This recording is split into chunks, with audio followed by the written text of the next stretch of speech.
Come on in, come on in.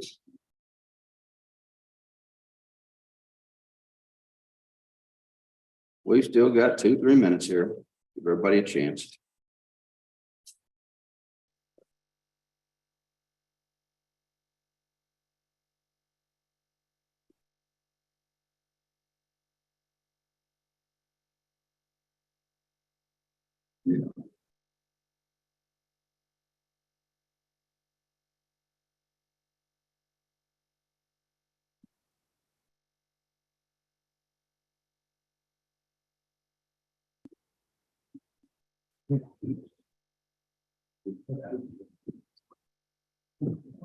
Yeah.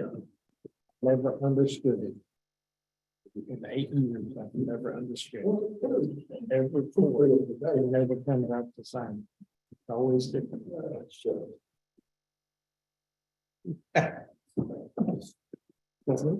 You're really weird.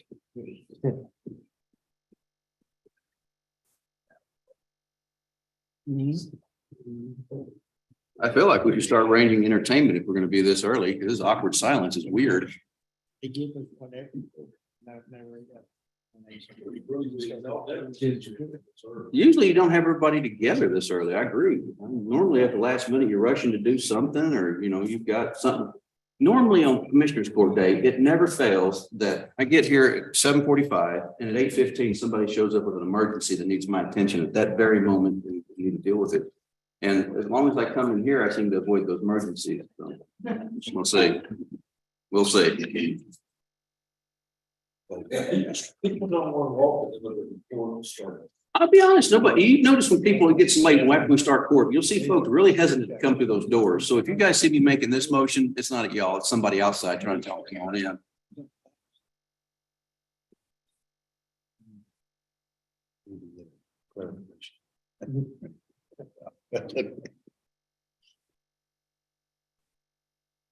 But it's different every time. It's different every time. Well.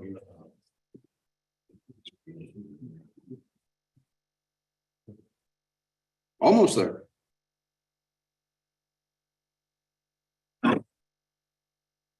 Oh, a few ticks of the second hand. Make a motion adjourn. Second. Improper, and chair rules, the motion is improper and out of time. That looks like 8:30 to me. What about you? Good to go? All right. Good deal.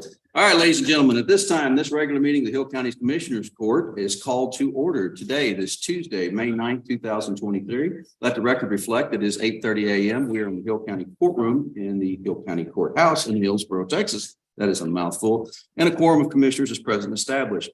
Importantly, and to note, this meeting has been posted in accordance with Texas Government Code 551, better known as the Texas Open Meetings Act. We welcome you all here today. Before we start this, though, if you will indulge me, I first invoke the blessing of the Almighty. If you would, brother, can you lead us in a word?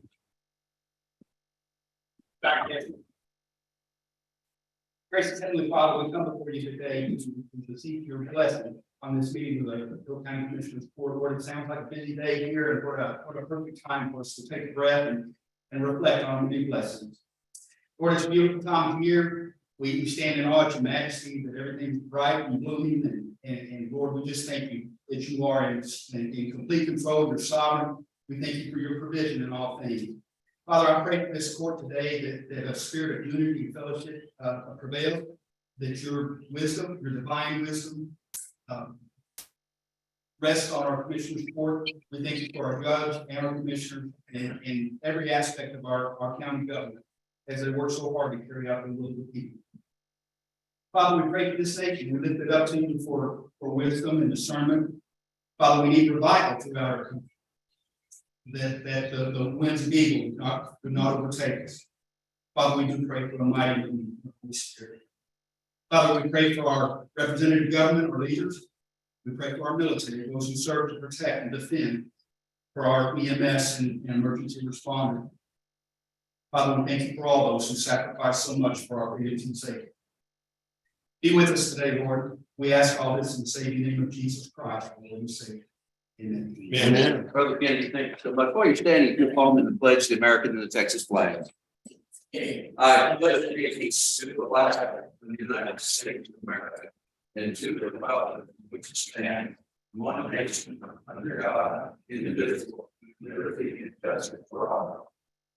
Under the Texas flag, I pledge allegiance to the Texas, one state under God, one and indivisible. You'll make a seat. Thank you so much. Appreciate that. Come on in, grab a seat. Come on in, grab a seat. All right, I'm just glad we've got all these folks with us this morning. So often we get lonely in here. Before we get started, so a lot of you first time here, a couple of things that we do. Number one, this meeting is both in person, obviously we're here, and it's online. So if you've ever, maybe late today or at a later date, you ever want to watch us, see what's going on with your county government, you can log on to our YouTube channel and we simulcast these meetings online. Speaking of which, by 8 o'clock this morning, is anyone signed up to speak online? All right, good deal. So make sure. Okay, usually what we'll start off doing is we'll go around to see what's going on in different county departments. So Commissioner, what's happening in precinct 1 today? Well, we're working on roads. We had several trees down, roads blocked over the last onslaught of storms that came through. A lot of high winds and several really large trees down. So we were busy hopping, chainsaws buzzing. And after the rain, we're out blading and filling in potholes. Keep a little bit of moisture, don't hurt. Commissioner Crumpton, what's happening in precinct 2 today? Same thing last week when we had some wind. We had very few trees, but the ones were very big. It took a backhoe to remove them, but behind trying to get some potholes patched, trying to get some rock hauled and trying to get some old recycled asphalt reworked and put back down to try to save that, keep it from tearing apart again. But they're expecting, I've heard this morning, they're saying anywhere 4 to 5 inches of rain between now and the weekend. So We need to gear up for some weather. beware, turn around, don't drown. Yes, sir. That's good advice. Commissioner Hawkins, what's happening in precinct 3 today? That's the same thing. Do a few things, anticipating that rain this weekend, so I'm trying to get some rock haul and fruit trucks and all the public. We're doing part of the Texas law. We're working at it, it's not making much difference. Oh, well, I feel your pain for sure.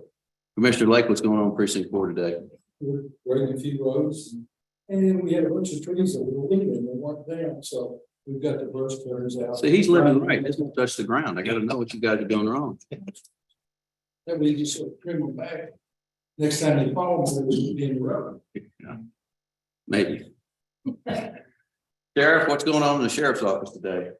I've just been working on trying to recruit people, we've done a few interviews, so we get some employees out of that. Wonderful. I know it's difficult to retain in this environment that's been created that's so anti-police. I appreciate all you're doing for us.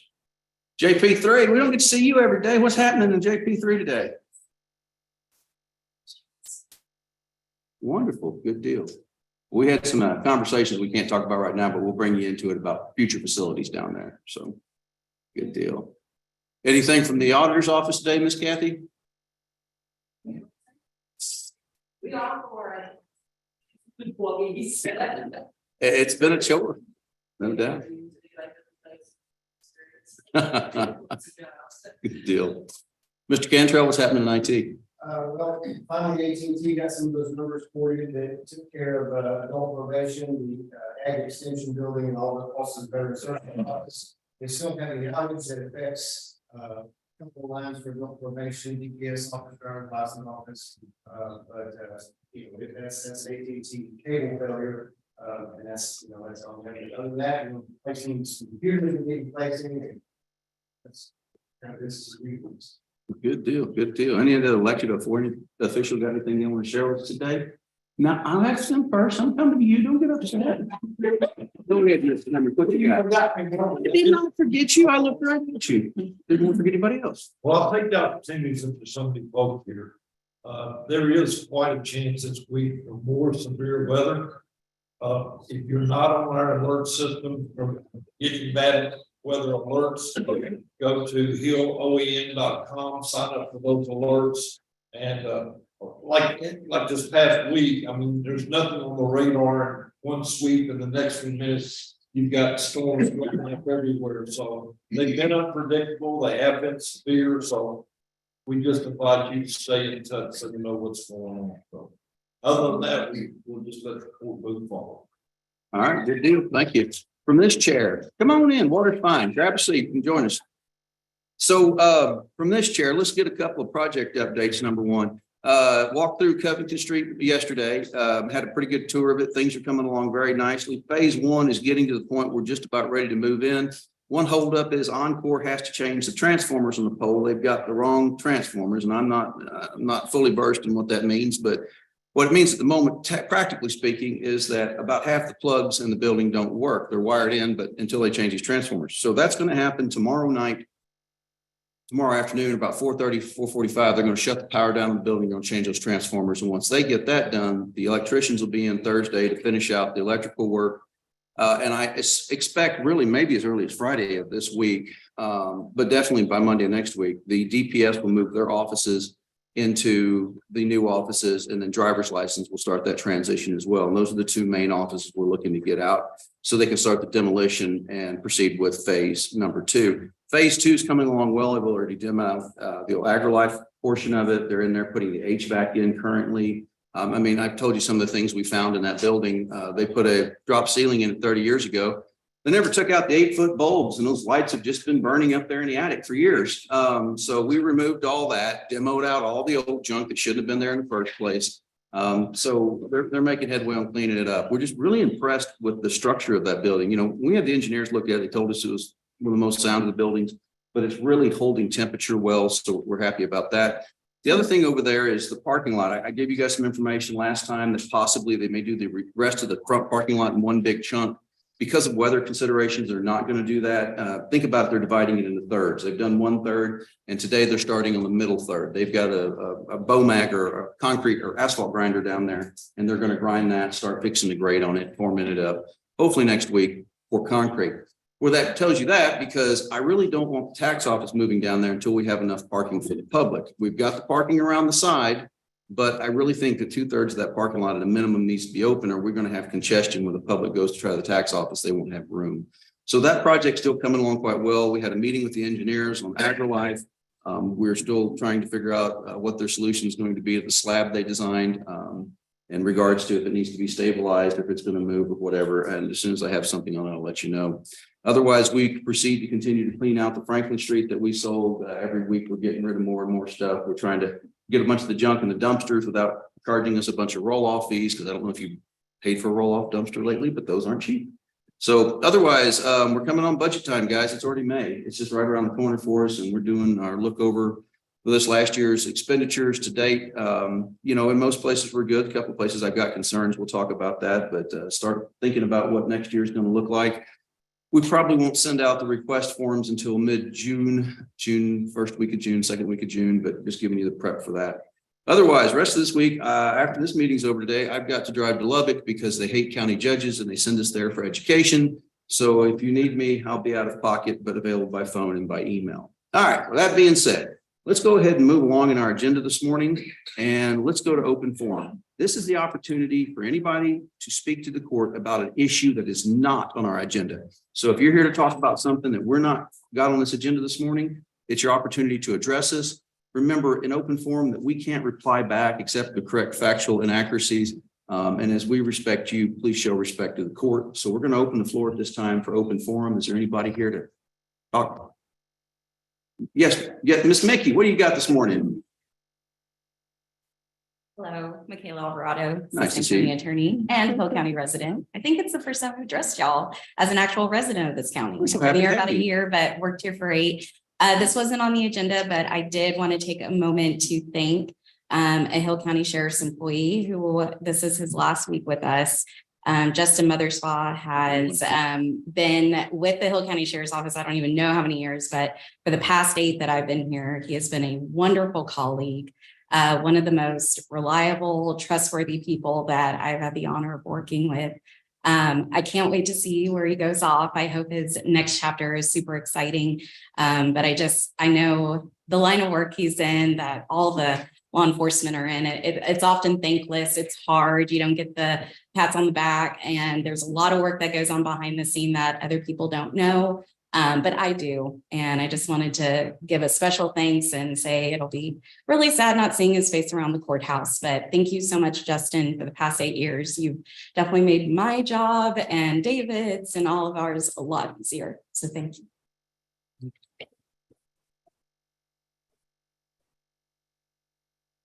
Well, thank you for that, Ms. McCaskey. That's good, because there's not very many thank yous out there.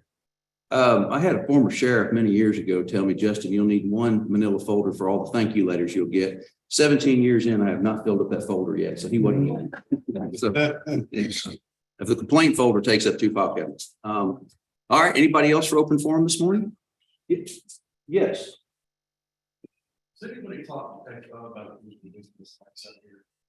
Which ridiculous. Which ridiculous one? Couple. Franklin knows. Yeah, I haven't had a conversation with them later. They're kind of poorly timed.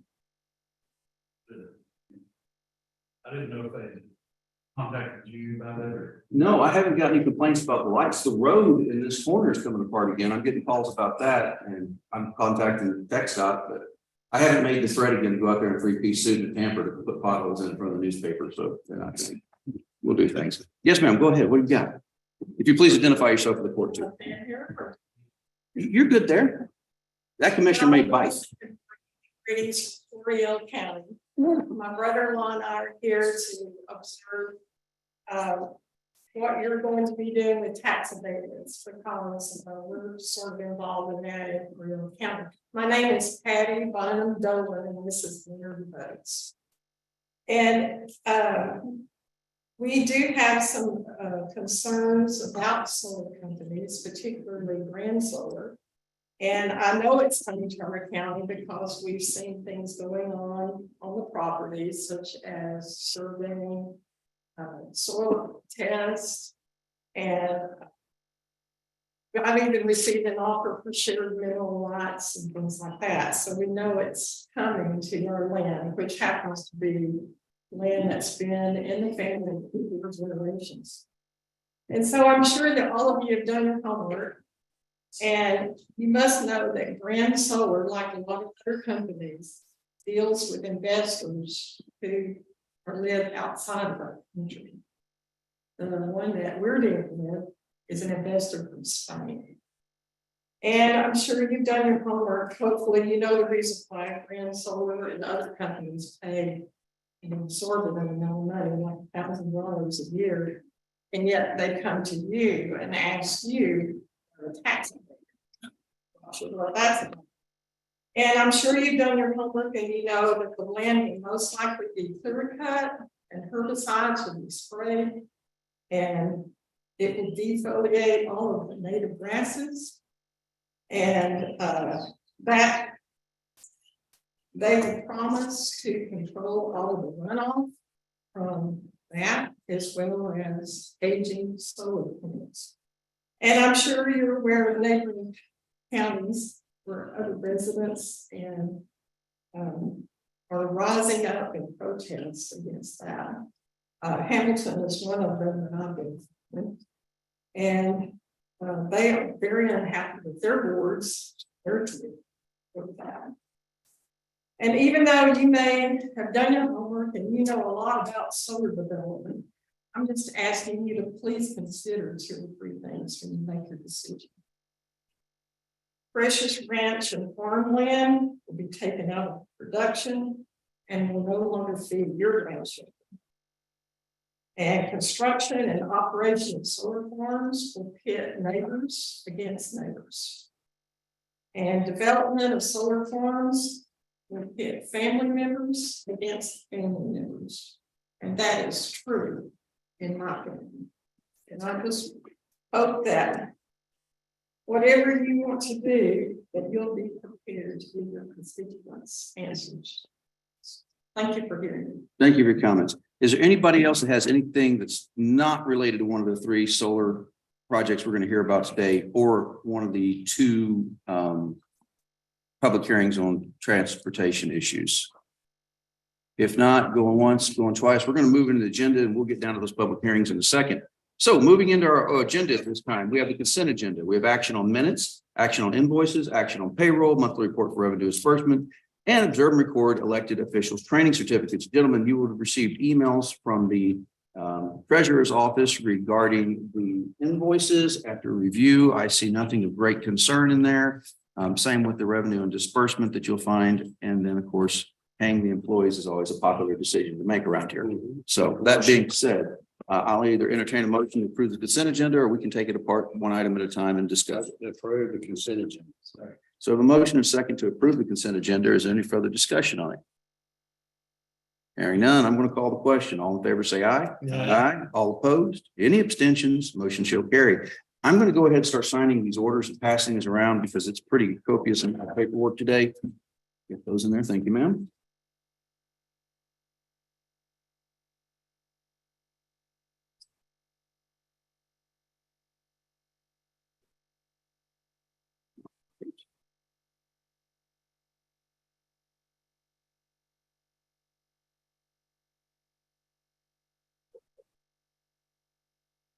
All right, moving along in the court orders. Number one on the court orders today is discuss and or approve employee wage status changes. We have before us a series of wage status changes.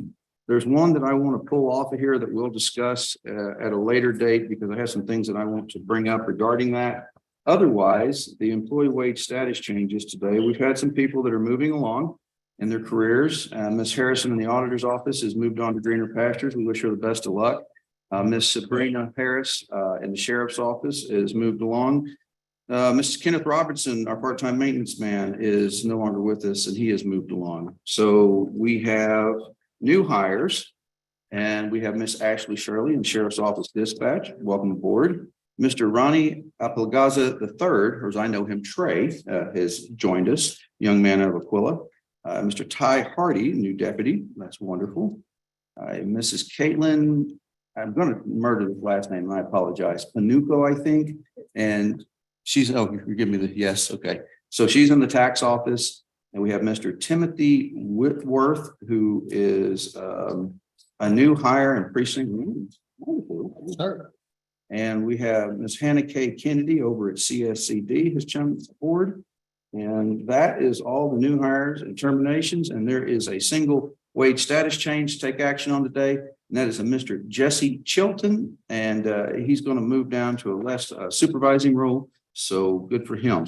Those are the wage and status changes for this date. Are there any questions regarding those? Make a motion. Okay, motion and second to approve. Is there any further discussion? Going once, going twice? Going to call the vote. All in favor, say aye. Aye. All opposed? Any abstentions? Motion shall carry unanimously. Thank you, guys. All right, moving along to the next item, which is discuss and to approve bonds this very fine day. And we have no bonds today whatsoever. So number 3, and this is our first public hearing, and I'm going to read this whole thing. It's public hearing on the matter of the proposed designation of a certain property in unincorporated Hill County as a reinvestment zone under subchapter C, chapter 312 of the Texas Property Code. This designation would allow for tax abatement agreements to be entered into by the county with owners of property from within the reinvestment zone. The property to be considered for reinvestment zone designation is 2,800 acres, unincorporated Central Hill County, as described in the publication for this meeting. And that is our first public hearing. So at this time, Mr. Mike Dixon, our Counsel for Economic Development, what do we got? Yes, sir. Oh, yeah, we're going to try to limit, like I said, everybody about 3 minutes or so. I understand some of these comments will get that way. Please, if I stick my hand up, try to wrap up things. I'm not trying to be ugly. We just got a lot of people to go through today. And again, as we respect you, please show respect to the court. We can sometimes agree and sometimes disagree, but we can always do it while being agreeable. So go ahead, Mr. Dixon. Okay, the first one on today is Ash Creek Solar LLC. It's a proposed 485.85 megawatt solar electric generating project. Proposed capital investment was $477.7 million. It will set on approximately 2,800 acres. As you know, the process is that if you decide that you want to proceed, you have to adopt an order creating, establishing a reinvestment zone.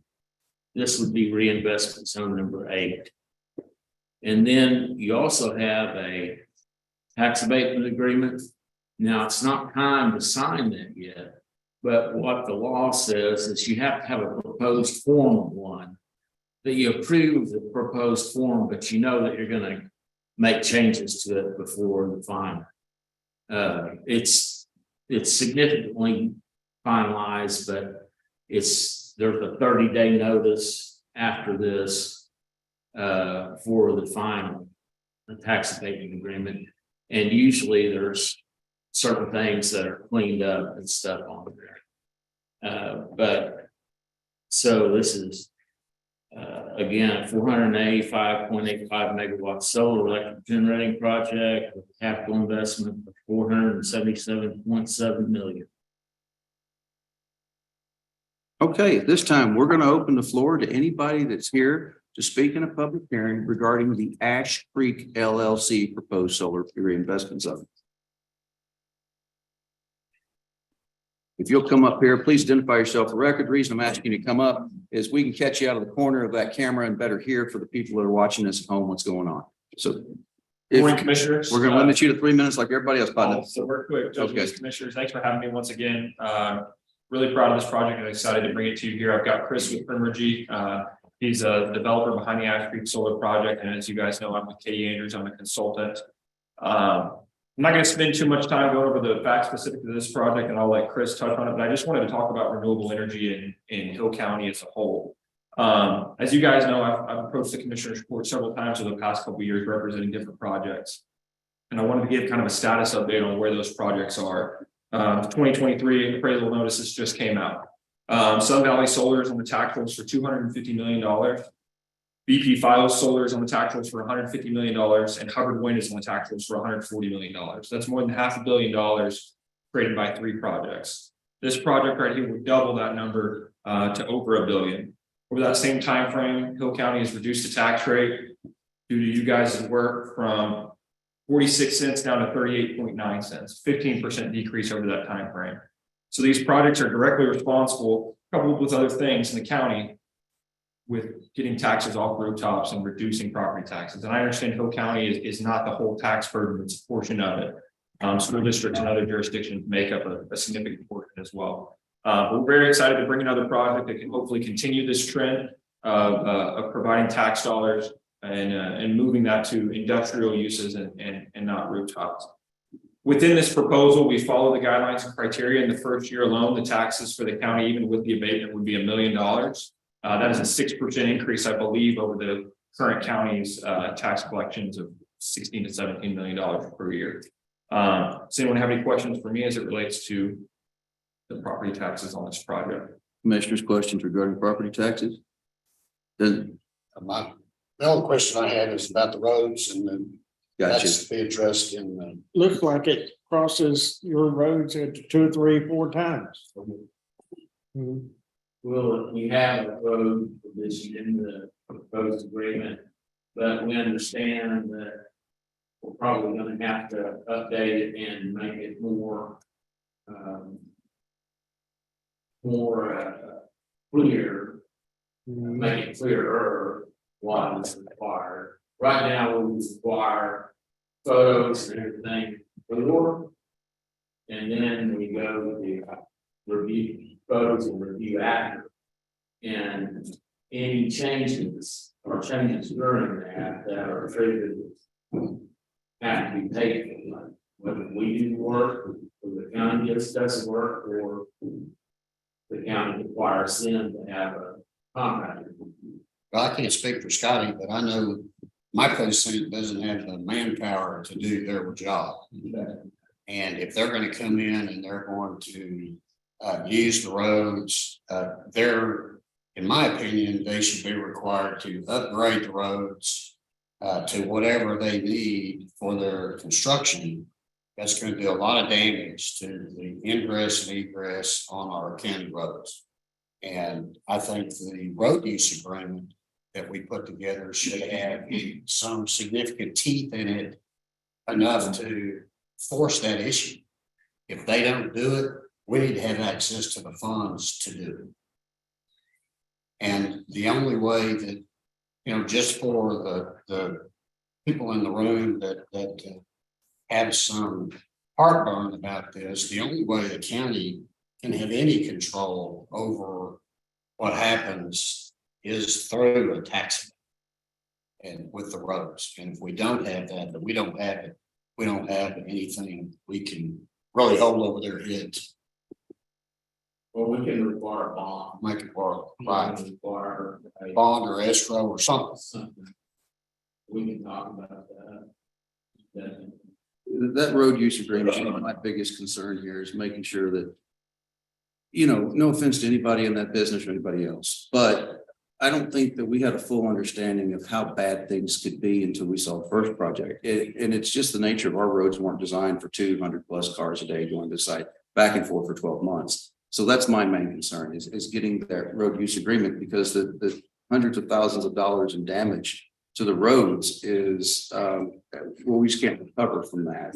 It's enough that we're trying to build at this point from years and years of, yeah, that's the word I wanted to use, but try to be nice about things. I won't be ugly. That being said, each commissioner has approximately 300 miles of road and $1.3 million to operate that entire 300 miles of road, more or less. And each one of these commissioners, you take 400,000 plus off the top for employees and benefits, insurance, retirement, the whole 9 yards. And then on top of that, any equipment payments you've got, pretty quickly, you're down to maybe $750,000 to maintain 300 miles of road, and that's just not doable. So for us, our main interest here, and not the only, but the main interest is protecting those roads, the investment we've made with taxpayer dollars. So just, we know this, we talked about it in previous court hearings, but I want to be clear again where we're at. Yeah, we certainly understand that if we're saving money on a tax payment, but then the county never recoups that investment because they're having to rehab roads, that doesn't make sense for anybody. So we'd be happy to review any language or additions to a road use agreement or the tax payment agreement to help cure that issue. Okay, and one of the things, I've talked to a lot of people, a lot of diverse opinions about these projects, all three of these that we'll talk about today. But I've got a question I have not asked, and I don't have an answer to yet, so I'll just ask it now. We have some folks that don't want to look at your project, that it's all it is. They just don't want to wake up. Are you guys have any experience in planting green fences or anything, hedges, bushes, trees, whatever, in front of folks' properties, their homes, so that when they get up in the morning, not looking at this? Yeah, so with our communications Penelope in that agreement there, we've committed to setting back the project and the infrastructure at least 500 feet from home and installing vegetative screening along those areas. Vegetative screening is the word I'm looking for. Okay. The trees and bushes to block the view. Okay, good deal. Thank you for answering that question. All right. Anything else for these gentlemen commissioners? Only thing I can see that this is quite a big project, but it's like a jigsaw puzzle. Way it's broke in, broke out, broke in, broke out, and then it's not just, if you could just square it up and make one look deal, but It's all up to the property owners. I know, but that looked like a maze. And I'll address that too, because it's something, and Mr. Dixon can touch on this. It's something a little confusing and weird about Chapter 312, but they require us to create a reinvestment zone that's contiguous. And so, while that is a boundary that's 2,800 acres, that entire 2,800 won't be built on. Some of that is just an easement to connect different parts of the project. And so that's why generally the boundaries that anybody in the solar business brings you will look a little bit jigsaw-like.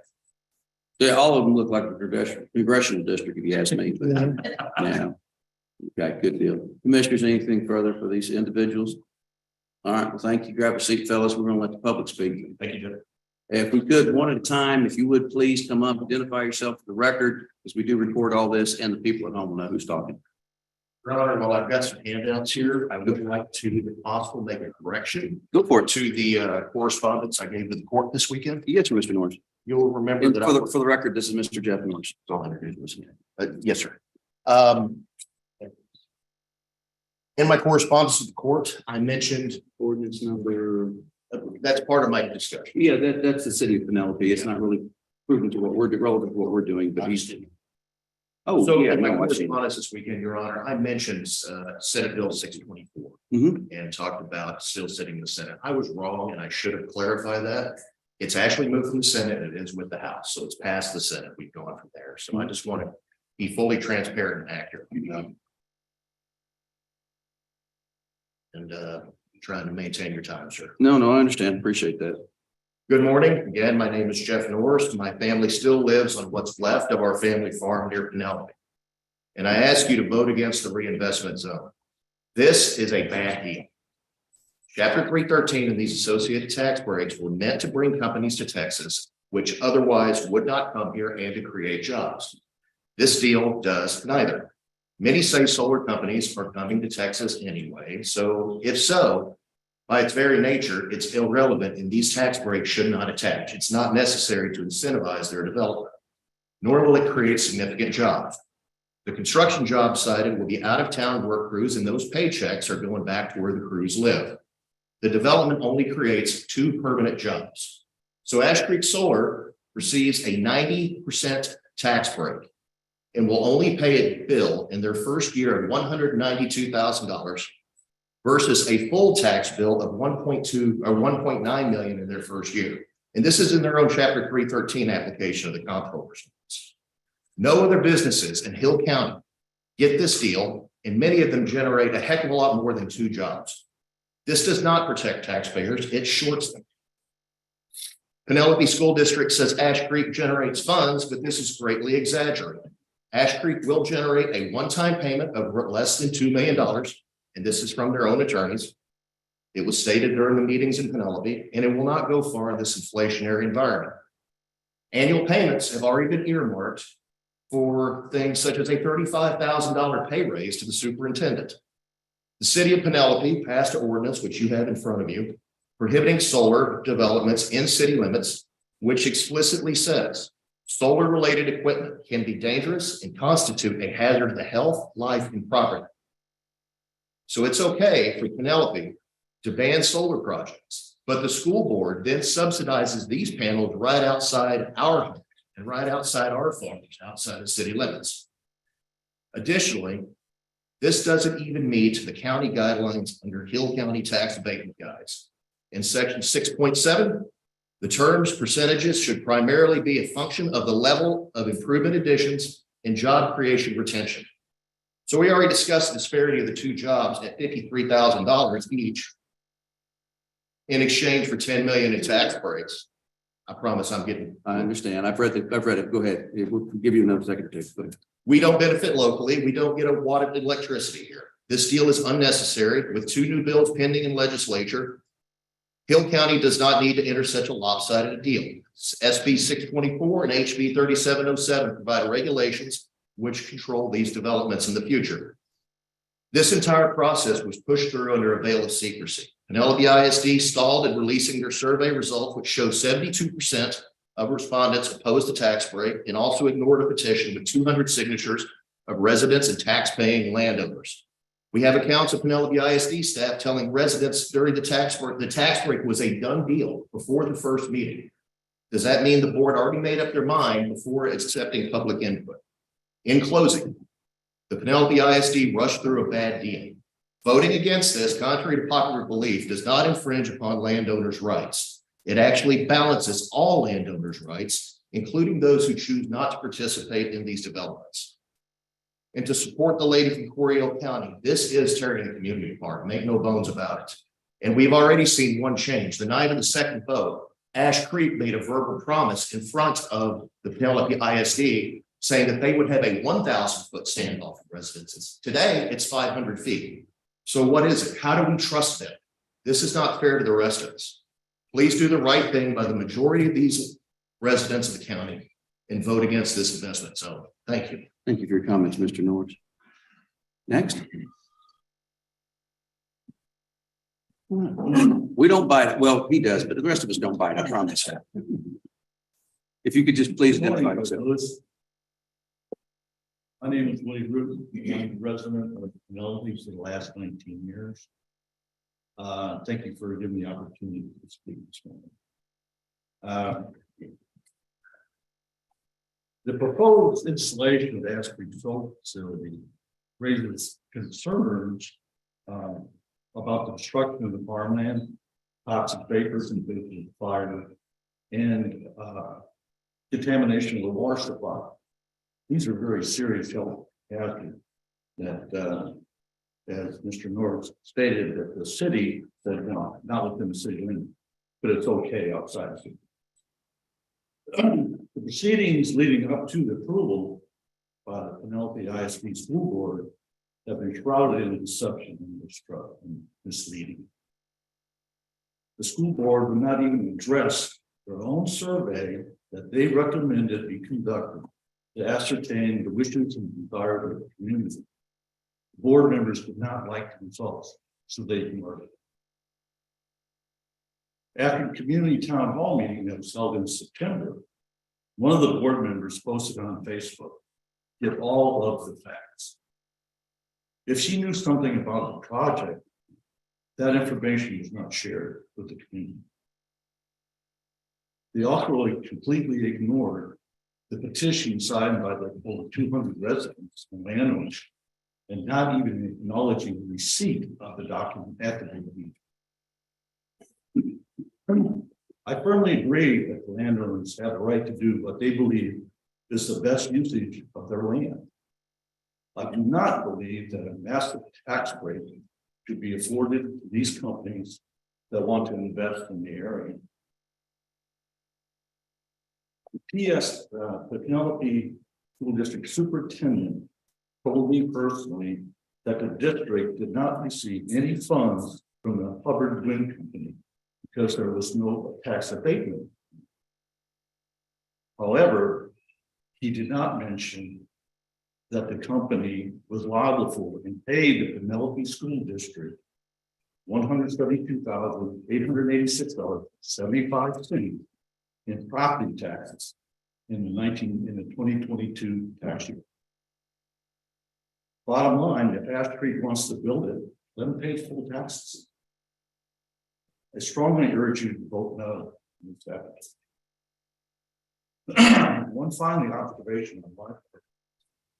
Part of the deception and the secrecy that has occurred throughout this process, Mr. Gerald Casper purchased a number of properties and entered into contracts with the Ash Creek Solar Company. He donated 2.63 acre tract, and I have the ID number, to Hill County so that the precinct 3 could build a maintenance farm. The Hill County Precinct 3 Commissioner is the board member. And I strongly feel that unknowingly they have been placed in a compromising position. I feel that maybe he should abstain from making a positive decision on this matter. The land transaction is recorded in volume 1985, page 210, document number 101865.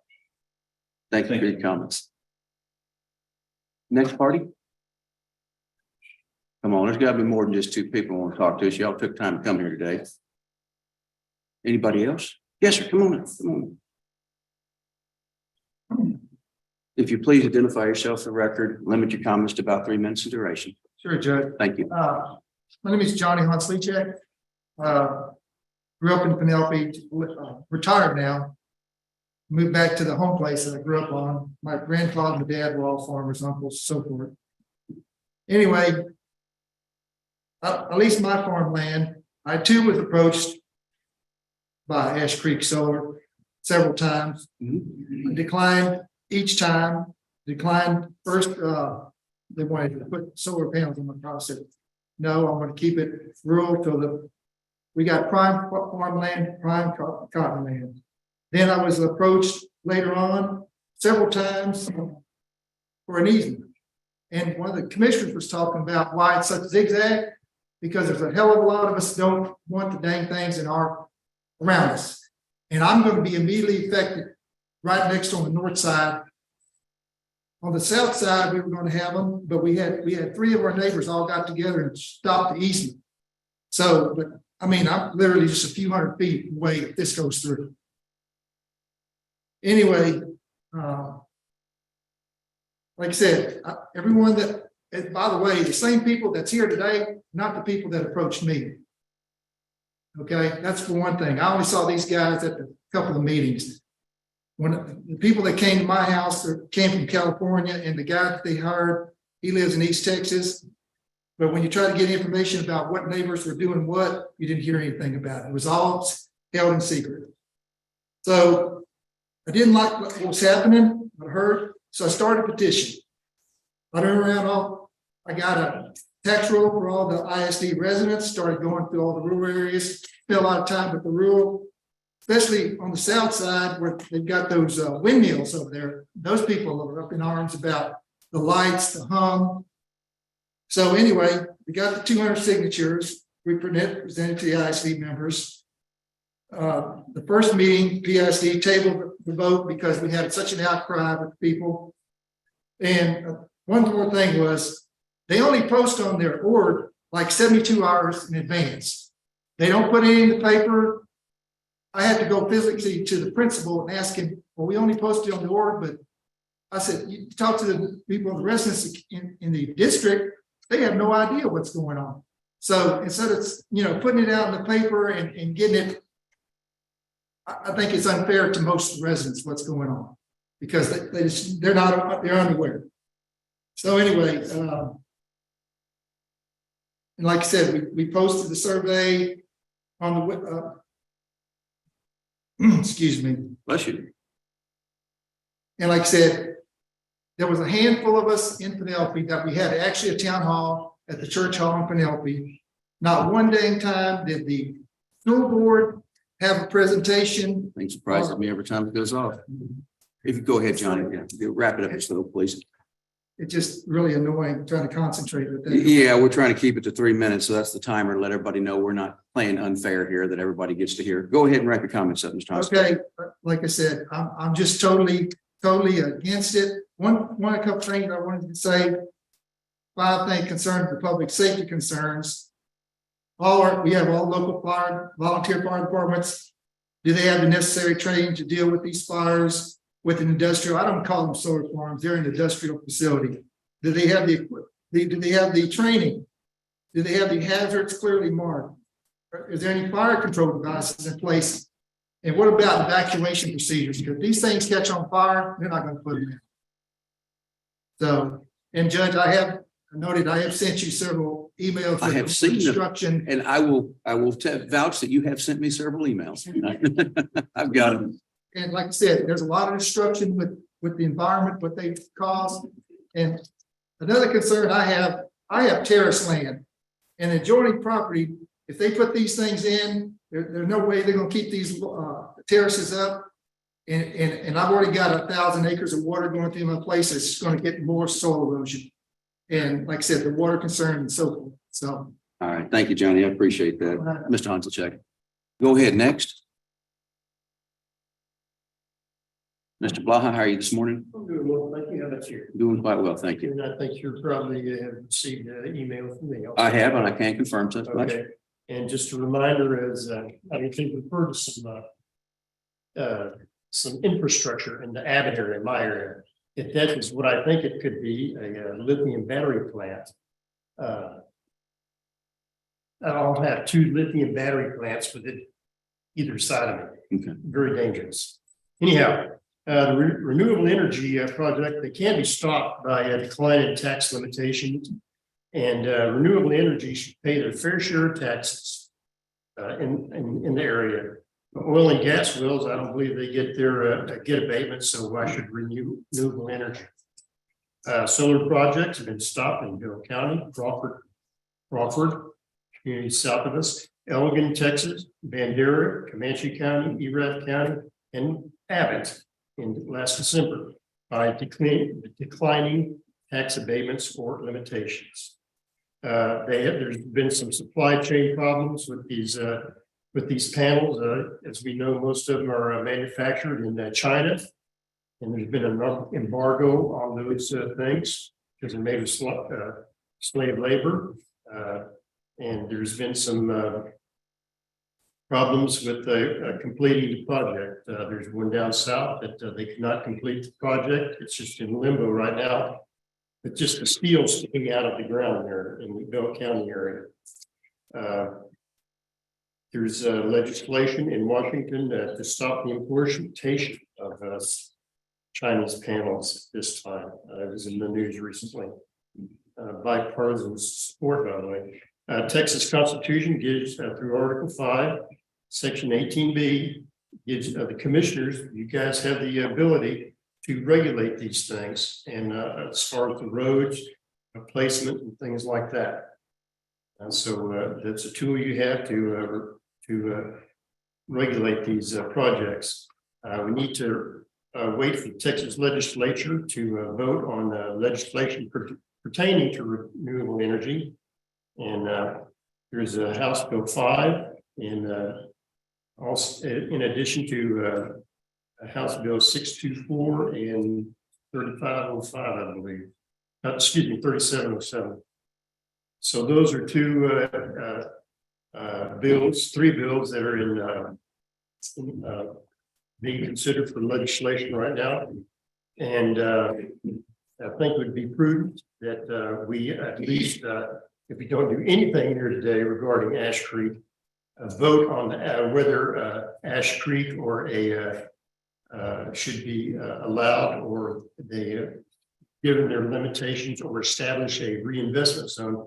That vote needs to be tabled for at least 6 months until we find out the status of that legislation and the regulations that they're going to impose on the on renewable energy projects. I'm just going to say that two more things. Go ahead, Mr. Blah. Thank you. Solar utility level projects, they do devalue land in the close proximity to them. And they also, through this valuable farmland we have here, they are destroying what has sustained and nurtured us for generations. And that land will not be reused as farmland again. It'll be redeveloped in some way after it's taken out of solar, if it's even taken out of, if they're even dismantled. So the land will be gone forever. And we've got, as I said, destroys what sustains and nurtures us. We're not going to be able to eat solar energy. It's not any good anyway. I mean, they have to have batteries, and all they do is they just use their energy for peak hours of energy use. So they're just really no good. They're on government welfare, and they're just not really getting us any good. They're just making some people's money, and that's like the vast majority of people in our area who do not want this project. So let's go with the way of the majority of the people want. Thank you. Thank you, Mr. Blahan. John.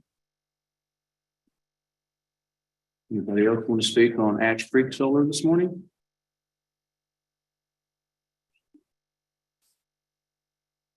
Promise we won't yell at you. I'll go again. That's what I like about Mr. Blaha. He is always an advocate. So anybody else on the Ash Creek Solar LLC? Come on up, Mr. Kimball. Oh, John, all right, Mr. Kimball. Hey, how are you? I wasn't prepared to speak today, but I figure I will. Todd Kimbrell, fifth generation, Hill County farmer. I just find it ironic that the very soil, the very reason that my ancestors settled here, the black dirt, fertile soil, and that's why they're here. And my community was built around farm and ag. And just to cover it up in solar, it's hard to watch. I know the county needs money. I've seen it firsthand. I look at it a lot and I get it. But I would like you to consider that going forward, given tax abatements. I just think about our children, our grandchildren, and their grandchildren. And I really think that they will not be able to eat those solar panels, nor the tax dollars they produce. So I would just like to convey that message. And don't forget about the families that these local farmers, and this solar, I hate to call it, it's offensive to call it a farm, but this project, think about the families that work for farmers in the community. I would like y'all to keep that in mind going forward. Again, this doesn't directly affect me, but would like you to think about the community, the farming community in particular, that's somewhat founded this place, and going forward, I really appreciate it with the tax abatements. I have a hard time understanding why we're giving tax abatements to Power Warehouse in Austin. So anyway, appreciate your time. Thank you. Thank you, Mr. Campbell. Appreciate your comments.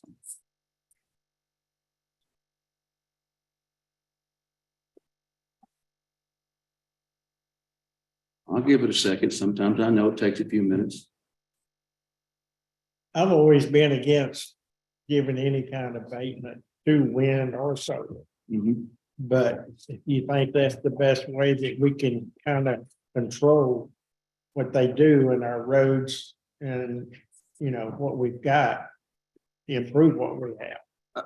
Unfortunately, I feel that that's right. That is correct. Is there another way to control that? No, sir. So the deal is, and I think a lot of folks have a misunderstanding. I want to clear this up. The county has no regulatory authority over these solar panels. There's nothing in law. And I know I've had this conversation with other people. I've been sent some things. Mr. Norris was kind enough to provide some statutes. I read all those. Guys, I've talked to our attorneys, our inside attorney, our outside attorney. I happen to have a law license as well. There doesn't exist some inherent authority for us to control. It's the difference between a city and the county. A city, until recently, just depends on what comes out of this legislature, they want to ban Yeti cups. If they want to ban this Yeti cup. After 3 readings, the city has the authority to ban cups if it doesn't conflict with the laws of the state of Texas, the Constitution thereof, or the laws of the United States. The county can only do those things specifically articulated in a codification of law, an attorney general's opinion, some case law. So we're limited. We're 180 degrees out. So like, for example, the city of Penelope, they put out an ordinance to ban this. They have a right to do that. We don't get that right as a county. We're just a political subdivision of the state, and we can only do those things the state allows us. So I'm with you. I don't want to give tax breaks to anybody because I want my taxes on my house lower, on my farm lower. And if they pay more, that means I pay less. That's how it works. But the issue with it is not tax, not the money. At the end of the day, the money I'm concerned about is what we're putting into roads. And since they have the same right to use the roads that I do and you do and everybody else does, but at a different rate, they're going to send 200 to 300 to 400 cars a day down these roads. Semi-trucks with heavy loads, things that we didn't design these roads for. And we saw after Sun Valley Solar, we saw what happened to those roads up in your precinct. I forget the name of that project. Absent those road use agreements, you're talking $500,000 plus in damages to the first year alone. And then of course, the ongoing. The only way that we have to regulate this, the only way I can force these guys, if you will, to put up green fencing or do setbacks. I don't have an inherent authority in law. I can only do that contractually. So what we offer over a 10-year period, a 32% tax abatement. I've heard people say 90%. That's not accurate over the life. It's structured. So 90 the first year, it falls off each year thereafter to 10% in year 10. So it amortizes the 32% amount over a 10-year period. Why do we do that? Well, you guys remember, we started off higher than that. And this is currently the 4th amended and restated tax abatement guidelines. It's because we keep lowering it and lowering it and lowering it. And we will continue to lower it until we get to the point somebody goes, no, we're not coming to the table for that. I don't want to give tax breaks. That's not why I'm here. I'm not here trying to lure these folks. They're not bad people. They have an industry. Quite frankly, I really like it when I flip the light switch and the lights come on. And as our state continues to grow, there's more and more folks moving in. I hear the arguments about the farm. I'm a farmer myself. I have corn in the ground right now. It's not really good looking corn, if we're being honest, but it's corn. So the deal is, I get it that we feed the world with these. I also balance that with an inherent thought that I'm a capitalist. And we talk about personal property rights. And there's a line of thought that, yes, if this imposes on the health and safety of the community, could we have a regulatory effect? Possibly, but there's nothing out there stating that we can. There's nothing proven in the state. There's no case law regulating this in the state at this point that can say that a solar panel is a health and safety hazard. You know, we've heard about these things time and time again, and I appreciate the fact I don't want this next to my house either, guys. I appreciate that. I totally get that. I think Mr. Blaha said it best one time. I don't like it. You know what? That's a straight argument. I like that. But the problem is that in the day, I've got a position where it's unenviable. I have to make a decision to protect the entirety of the county and the county roads. And I hope that everybody here, disagree or agree, thinks that we've at least been transparent about this process and our reasoning and our notice. You know, we were supposed to have this originally a month ago, and then the notice wasn't as good as we thought it should be. So we went back out. I hate that you guys had an experience that was less than desirable with another political subdivision. I feel bad for that, but that's not something we can do anything about. You know, I've read arguments, and I need to read into the record two people that sent me emails that couldn't be here today. And I promised them that I would do this with their permission, and both parties gave me permission. And this is a Mr. Joseph Norris, and it says, Judge Lewis, my name is Joseph Norris and own a small piece of property in Penelope. I will not be able to attend the May 9th hearing in Hillsborough due to work. However, I wanted to email you and ask that you vote no on this solar project rezoning. And I thank you for reaching out. With his permission, I could read this, and he gave me that permission to do so. The next is Miss Joanne Norris, and it says, my name is Joanne Norris, and my husband and I live in Penelope. We live directly across the road from the boundaries of the proposed Ash Creek solar development. If this passes, almost half the view from our house will be covered by panels, and we had no input in this. We ask you and the commissioners to vote against this reinvestment zone at your May 9th hearing. The Penelope School Board ignored their own survey, and they ignored a petition of over 200 signatures of our neighbors and landowners. The city of Penelope then showed hypocrisy by banning solar developments within city limits, as part of the original plan was within city limits. There are pending bills in the legislature placing restriction on these developments. There is no need to make deals with the developer to preserve our roads. Most of the community has been ignored. We need you to show leadership and decline this reinvestment zone. Please vote no on the reinvestment zone. I thank you for your time, Ms. Norris. And again, the same, I asked for her permission to read this in court, and she granted it to me. I understand, because my little 73 acres west of Hillsborough is coming solar panels too, 1,000 acres. Gonna be right across from my property. And I don't care for it, but they're coming. What about the status of the bills that are in the legislature right now, and are the is the substance of those on point with what we're talking about? I did not look this morning. So this is the time of the year that the creek runs fast in the legislature. So anything I say, please caveat it with yesterday afternoon is how it was, and things move quick. So you've got the Senate bill, it got passed out. It doesn't really give us regulatory authority. They're doing something weird down there. So they all claim to hate this 313 business, and they don't want to see that again, but they're building the exact same language in a new bill with a different number. And that, I don't get that. At the same time, they're passing bills that are limiting the regulatory authority of us. They're trying to take away the county's authority on subdivisions. You think you got a problem with solar panels? Wait till we can't regulate subdivisions, folks. We will have a problem at that point. Any bill that did not make it out of committee by the end of the day yesterday is muerte, is dead, I believe. There can, however, be a process whereby they go back and take the language out of that bill that did not committee, make a floor amendment, and try to find another germane bill. So if the original bill that didn't make it out of committee was about traffic signals, and there's a bill on the floor being discussed about traffic signals, that means it's germane. They can try to crouch that letter in that language in there.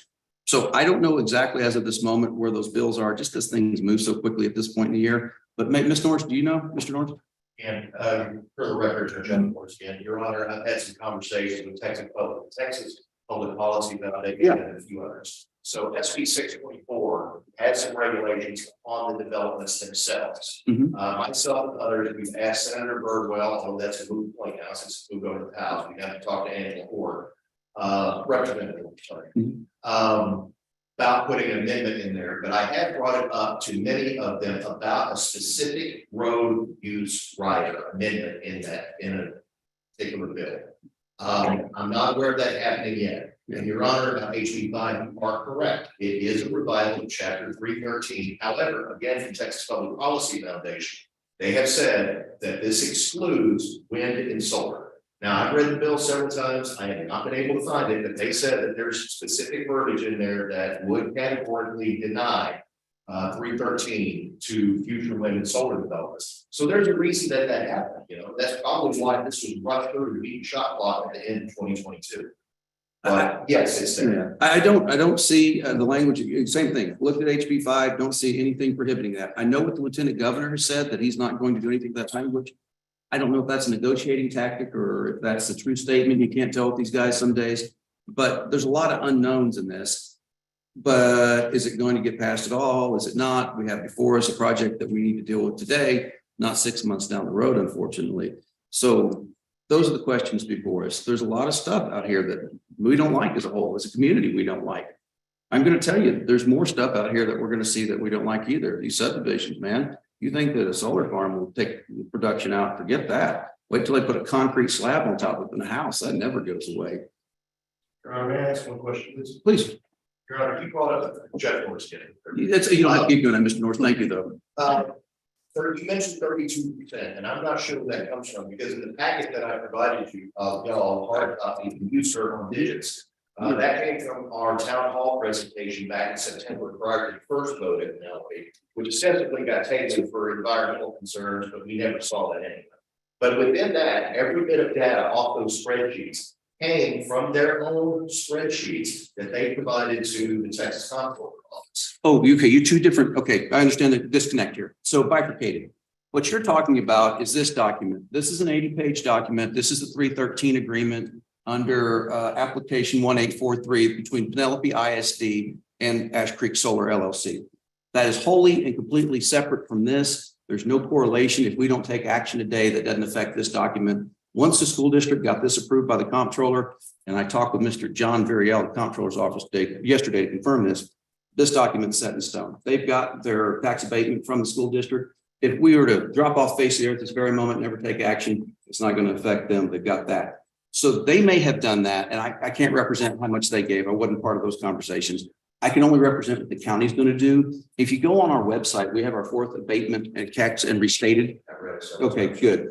So, and that's where I get my 32% from. You're talking about a project that's over the 200 million threshold. So we use a 10-year on a 312, and it comes down. Year number 1 is 90. Year number 10 is 10, and in between. Yes, sir. Your number 1 is 60. Forgive me, I misspoke. My apologies. 60, 55, 50, 45, 40, 35, 30, 25, 20, 15 years in. I'm glad you brought that up, clarified me. So over a 10-year period, we're still looking at 32% then. That's my math. Still significant what we were doing 4 years. Yeah, 4 years ago, you're right. We had higher 4 years ago, but we keep trimming this back and trimming this back and trimming it back. And let me add something, John, that the law on solar, it requires that after the solar, that the abatement agreement can exceed 10 years.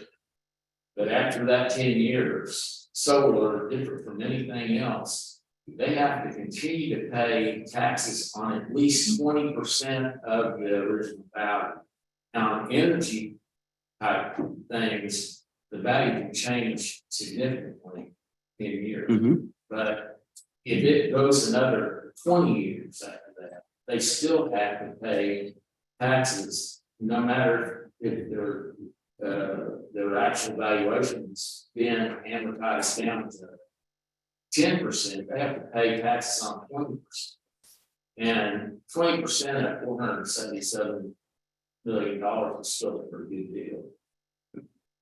Is that based on the original valuation or the kilowatt hours produced? It's based on the capital investment, the original So it's tied to the investment. Now, there's different ways of appraising power units, but what we are basing it on is essentially the capital investment and the taxable value of that capital investment. Okay, I understand.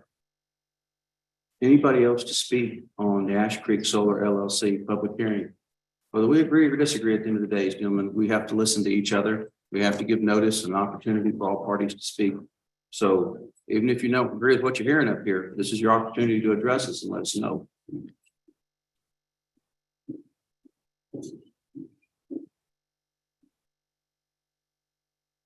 Not trying to create an uncomfortable silence, folks. I just want to make sure everybody that came today has an opportunity to be heard. All right, then.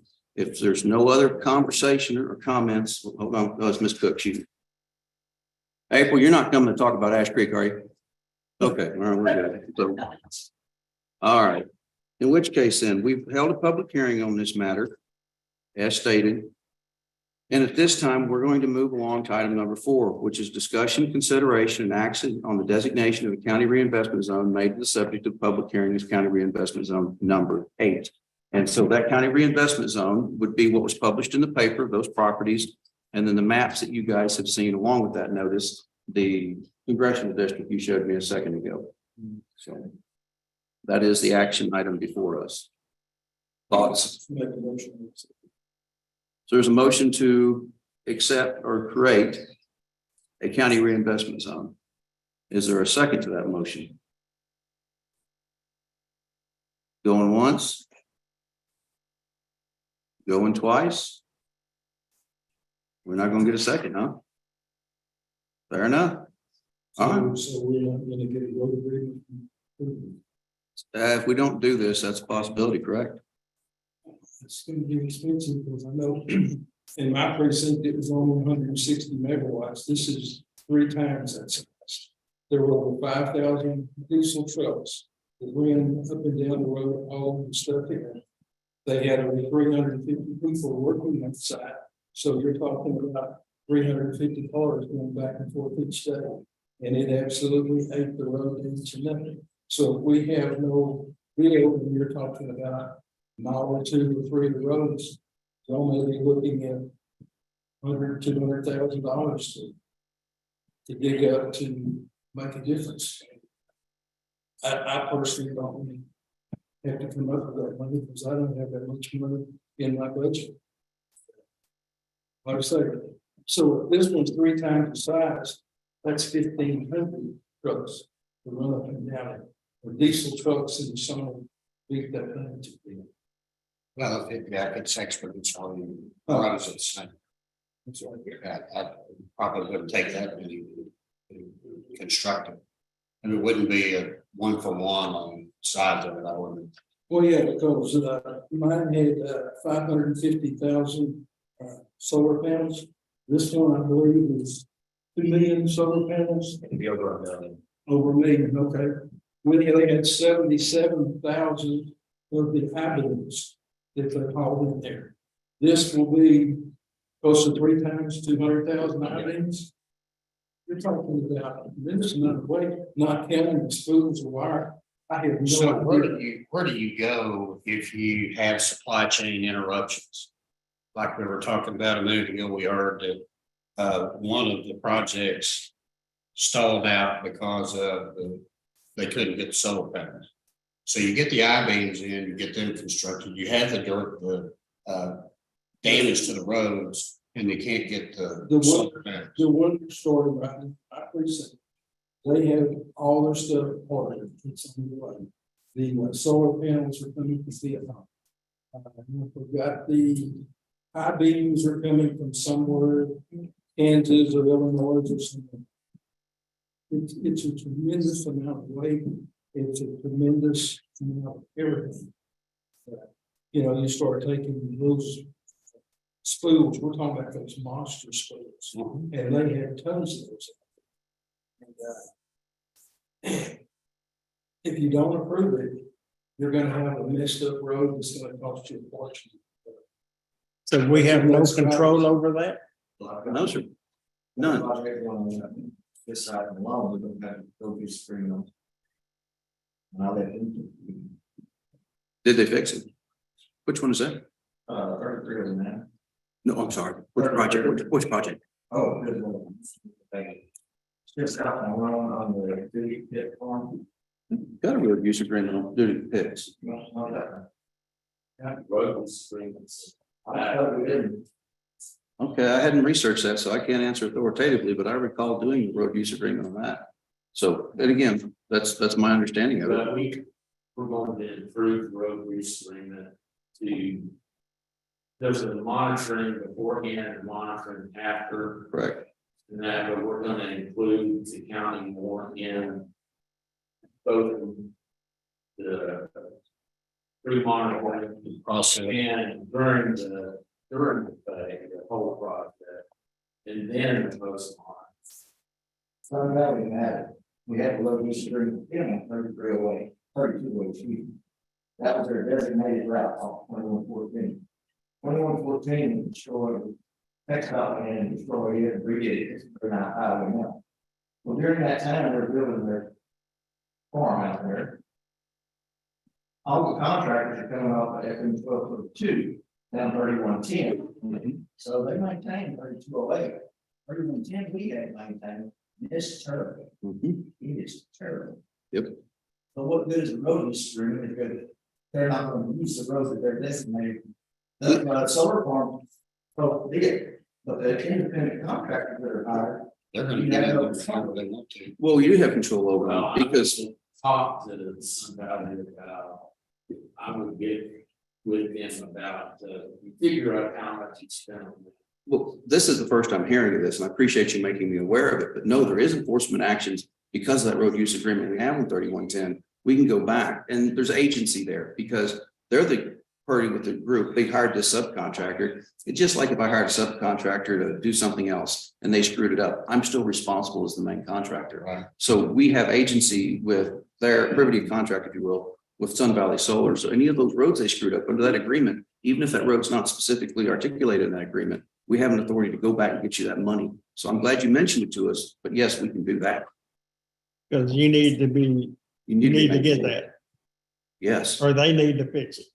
But the other thing is, again, it's 477.7. I don't know what that breaks down with your tax rate. It's 1/6 of our total taxable valuation in the county. 1/6 of the current total taxable valuation, a little less than 6 actually. That's 7, right in that area. But that's usually what's play, to consider is what kind of taxable value or what kind of taxes are you going to get off of. I agree. That's part of the equation for sure. All right, gentlemen. So we got a motion. Is there a second? I'll second it. But the only reason is for the road use agreement. Yes, sir. I will caveat that the road use agreement is the most important thing. But the form of our tax abatement agreement also allows us to put controls on these guys with setbacks, which, we've already heard one thing was said, something else. We can force them to put it in writing. Setbacks will be 500, and that will be part of our tax abatement agreement. The other thing is the vegetative screens. That's the call I get a lot of concerns about, is what can we do? Absent any kind of agreement with these folks, we have no authority to tell them to do anything. And our only goal here is to try to protect the citizens the best we can from this. That's my own goal. Because we don't have enough money to maintain and do the roads the way they need to be done. And we keep investing in rock, and rerock. And that I'll second it, but that's the only reason Understood. is the road use agreement. Okay. There's a motion and a second. Is there further discussion regarding this action item today? The worry about losing farmland. 10 years from now, I've got a good friend and he and his family will farm for several generations. I have told him in 10 years, I'm going to not have anything to farm. 35 is going to be solid, all 3 real hands. There's no doubt the population's coming. I mean, we've already seen it in the last couple of years. It's a staggering amount of folks moving in here. I hope that what you're saying never comes to pass, but that's just a hope on my part. I hope that we never lose the agricultural background, but as we get more subdivisions in, quite frankly, I'd take a solar farm over a subdivision any day of the week. But it's coming. Things are changing. We have 3 subdivisions. Yeah, on this agenda, there's 3 more on this agenda. 3 more. Yep. All right, there's a motion and a second. Is there any further discussion? I'll call a question. All in favor, say aye. Aye. All opposed, say nay. 2 vote. So any abstentions? That being said, the vote will carry 3 for, 2 against. All right, we're going to move on to item number 5. Discussion, consideration, and action on proposed tax abatement agreement with Ash Creek LLC and directive to county judge to send notice of intent to enter into proposed tax abatement agreement to other taxing entities having taxing authority with regard to the property. So the proposed form of this tax abatement agreement you'll find in your packet. Again, we are not approving this tax abatement agreement today. There's a notice period that goes out. We're simply saying what the form looks like. There are things that will be added to this: setbacks, vegetative screens, those kind of things. be increased. And But let me say, there wasn't road reporting with these. And if there are any of you that have suffered this damage, I need to know about Mhm. it, so I can call and get. Well, I heard comments on that company and they put up their sign, and it just never got. Yeah, just let us know in the future. We got a legal agreement. We'll turn the dogs loose on them. I got no problem with that. That's our only enforcement mechanism. And we need to show somebody that we're willing to use that enforcement mechanism to get everybody else in line. So appreciate it. All right, I won't read the entirety of this. We're going to post this on our website. Yes, Mr. Hunsack, there, just one second. I'm going to post this on our website so people will be able to see it. Again, we're not approving this today. We're approving the form of it today, if that makes sense. So we're not approving every last word in here. We're simply approving this is what the general form will look like. And that's because the judge has to send it out to all the other. that way, if the taxing entity like ESD1, ESD2 have objections, they have a turn, just call, say, hey, we have a problem with this and we need to talk about it. Is the road use agreement attached to this? Not yet, it will Will it be. be? Yes, sir, it will be. As is our previous. It's included in there, that it's a road use agreement, but it's not. It's not the full The document. document's not in there. Yeah, we do. It's not as significant as we go ahead and do, because what it calls for is a pre. Puts a lot of the pre correction documentation on the actual company to take the actually film, take pictures, do this sort of stuff, and then the post documentation, it puts a lot of that on too. So what we should have probably is more county. Yeah, that's like the chicken. burger in-house. During that That's from the- process. Because, but I mean, if they come back and say, well, this is our assessment afterwards. And it doesn't fit with what we see, we say no. And we need to be the ones that audit the post construction Correct. condition, in my. Yeah. No, it is that's very correct. We as a county, we enter into an agreement, but the agreement's like any other contractual arrangement. If you don't enforce your rights under that agreement, the agreement's worthless. You have to stand up and enforce your rights. Part of that is, some of the technology we're taking advantage of today. I think that I saw probably the most fascinating thing I've seen in a long time. There was a proposed project in his part of the woods. It's already got their stuff together and moving forward. You've seen Google Street Views, they ride around the cars and they did the same thing on all our county roads. And then they did the county state FM roads and highways. Then they came back and they brought their engineers in and they took engineering of every single culvert. And I'm going to tell you, some of that ain't good for us, but we're getting that fixed. And every single bridge and weight loads and limits. And the state of Texas does that.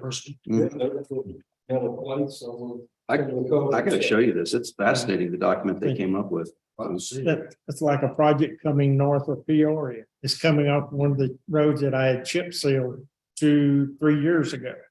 And if I hadn't got some kind of control over them, I can't afford to redo that chip seal. 8,000 a mile. No way you can redo it. Yeah. You're looking, to do it $130,000 a mile. Oh, it's up to 130 now a mile. Okay. Yeah. Well, that's a contractor Oh. 2 years ago said that would cost re-chip seal twice. Yeah, I'm saying, at the end of the day, the number one thing about this is protecting the taxpayer. I know that I can't tell you what to do on your piece of property and I don't want to. I don't want anybody telling me what I do on my farm within reason. I don't create a public health hazard. But at the same time, I've got to be cognizant of the fact that there's a lot going on in this county and a lot of people moving here. And we got to balance a lot of competing interests with what's right, what's expedient. What's right always wins out over what's expedient to me. And political expedience is not something I take into consideration in these things. So I know we'll disagree. We'll honestly disagree. We'll transparently disagree, but that's just how it is. All right. So going back to the tax form, gentlemen, at this point, is there a motion to consider and or take action on a proposed form of tax abatement agreement with Ash Creek LLC and directive to county judge to send the notice of intent to enter into a proposed tax abatement agreement to other taxing entities having taxing authority with regard to the property? There's a motion. Yeah. I make a second. Any further discussion on the form of the tax abatement agreement? Knowing this is just proposed, this is not final, there'll be more put in here. Hearing nothing, I call the question. All in favor, say aye. Aye. All opposed? Any abstentions? Please show the vote is 4-4, 1 against, no abstentions. All right, this will pass. Ladies and gentlemen, what we're going to do is take just a second for a break, get up and stretch. I'm not trying to run anybody off. I'm going to grab some coffee, but my diuretic is kicked in. So I need about 5 minutes, if you will. We'll be right back in. Thank you.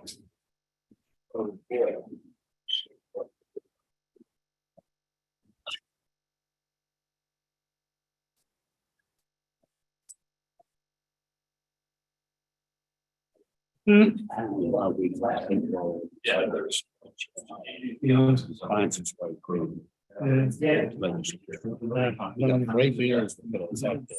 And we're.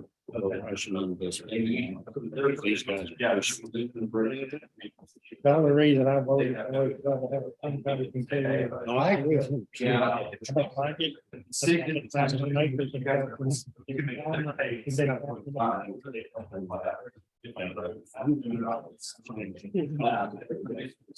think it does wait until. Next second. Those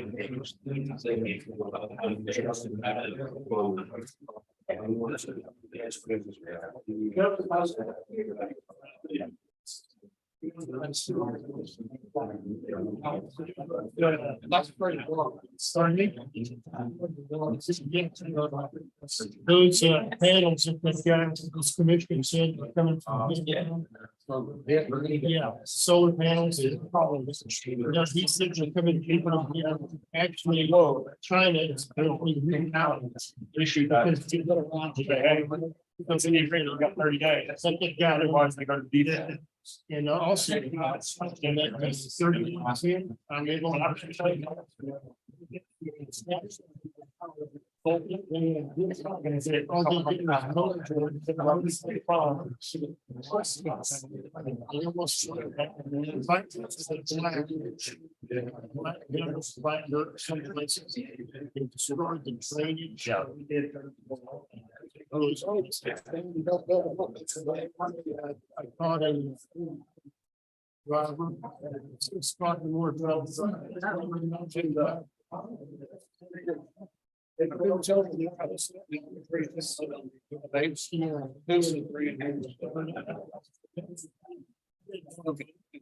With all due respect, I know we did this a long time ago, and I can't remember what I did yesterday, but they're that hammer that get in stock, you know, they can be dropped, but it's just, it's gotta be good. I mean, it's definitely there.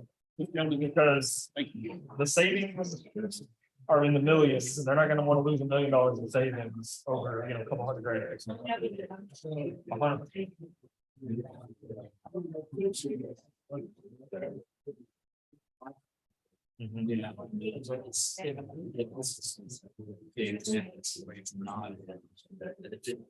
There's a chain of responsibility there. Though.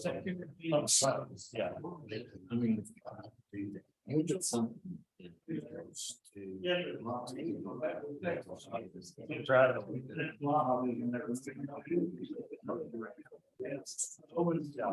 It's got things all started.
We all got to sit down.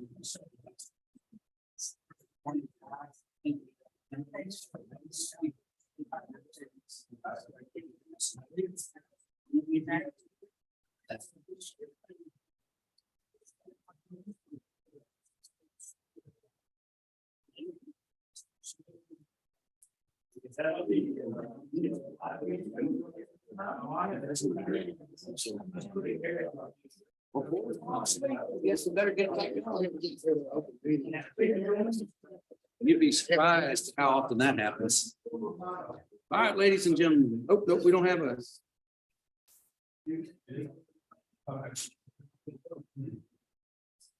All right. Yeah, somebody want to round up the folks out in the hall, let them know we're about to get started again. Yes, if they want to come back in, we're going to restart the meeting.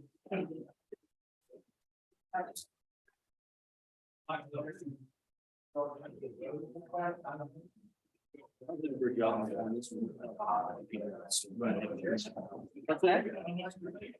What do you mean? Scotty, well, I'm with you. But they haven't done any repair to 3110?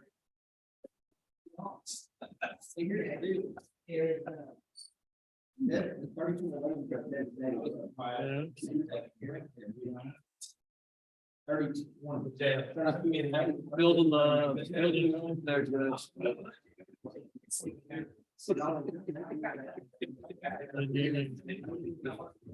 who's that?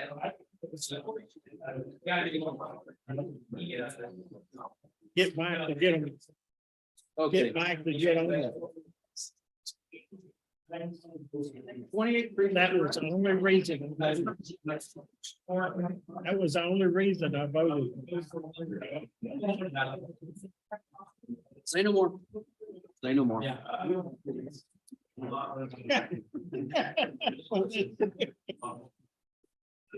All right. Yeah, I do. Yeah. I understand. You ready? Oh, we're missing a guy. Hang on a second. I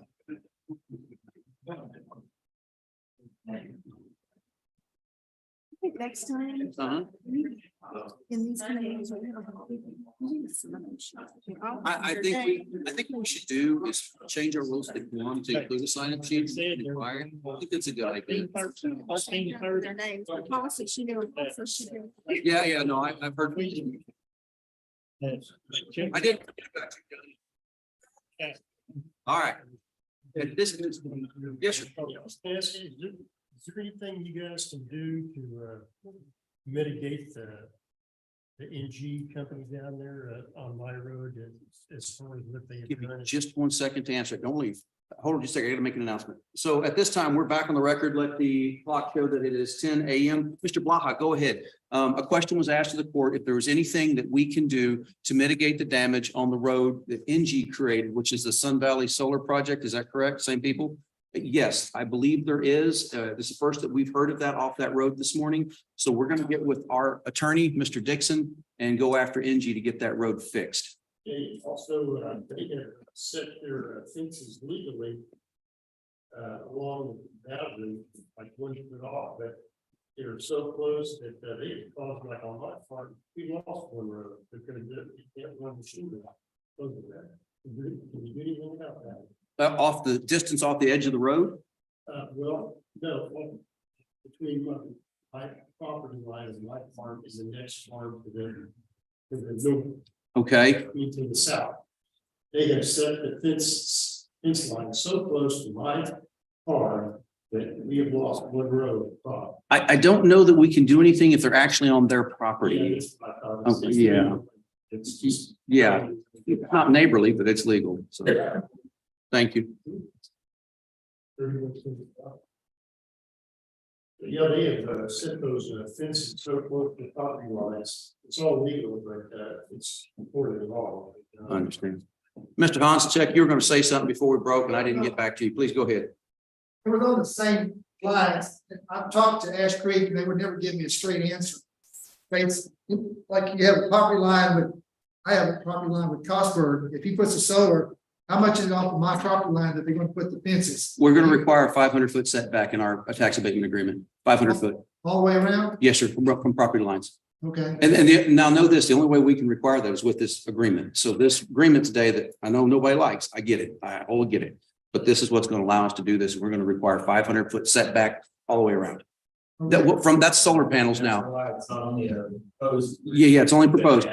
But that's only solar panels. I don't think I can require them to put their fence further off their property line, you know, to address what Mr. Blaha's got the issue with. I can't deal with that. But the solar panels, I can, through this contractual arrangement, force them to put that 500 feet off the property line. Okay. And Mr. Hanselcheck, if you've got a place that you think there needs to be a vegetative shield of sorts, you know, if your house is up against it and you don't want to look at it, let us know. Send me an email on where that's at, some locations, and we'll take that into consideration, put it as part of this.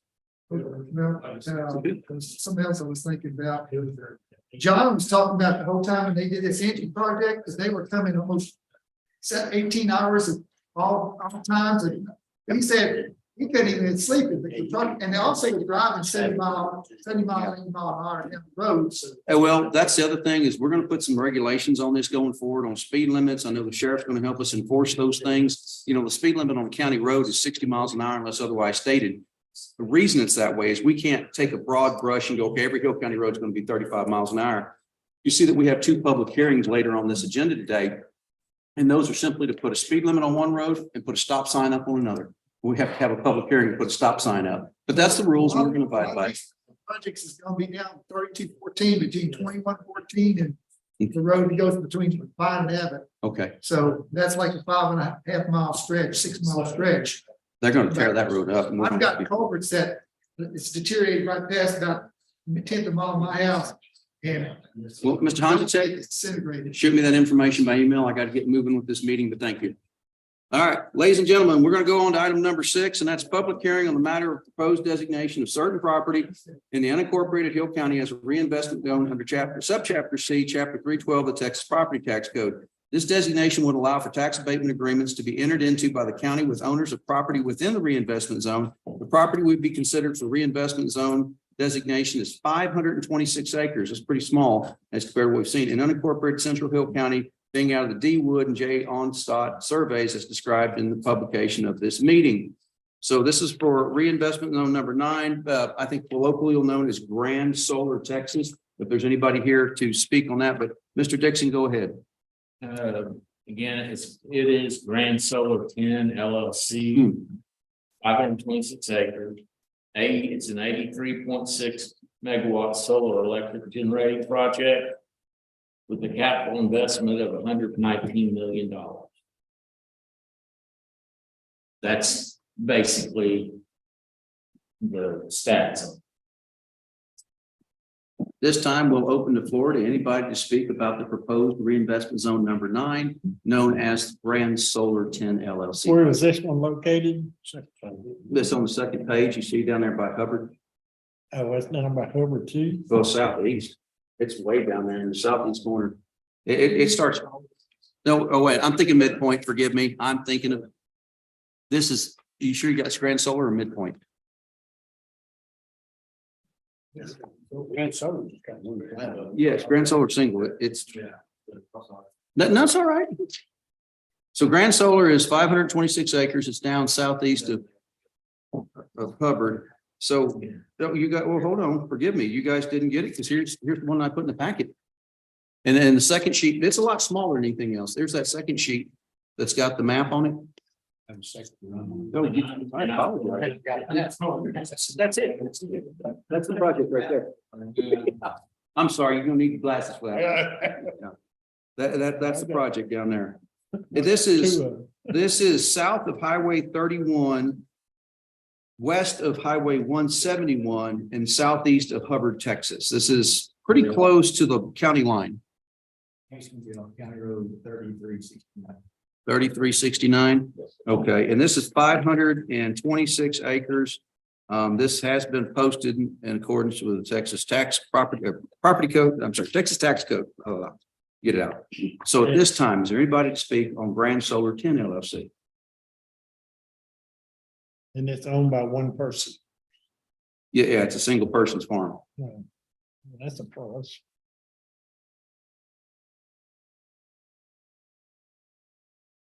Well, if no one else is talking, my argument stays the same. It doesn't change on location or who's involved. It doesn't discriminate on parties.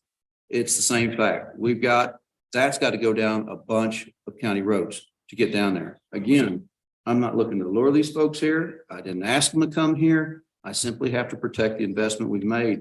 Once the school district signs at 313 and it's approved, we're nitnoid. We're a small portion of that tax bill, 15%. They're coming with or without us, and I cannot afford to have these roads put back to where they were in 1950.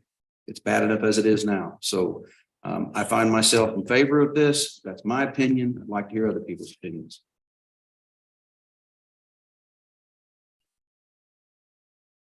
I'm gonna vote for this one, simply because I haven't heard any opposition on it. Fair enough. When we just went through. Look, I haven't heard anything positive about it. Lord, would I love it if the people whose farms are doing this would stand up and come in here? Because I know a lot of people are focusing their displeasure on us. And I get it, we're government, we get that.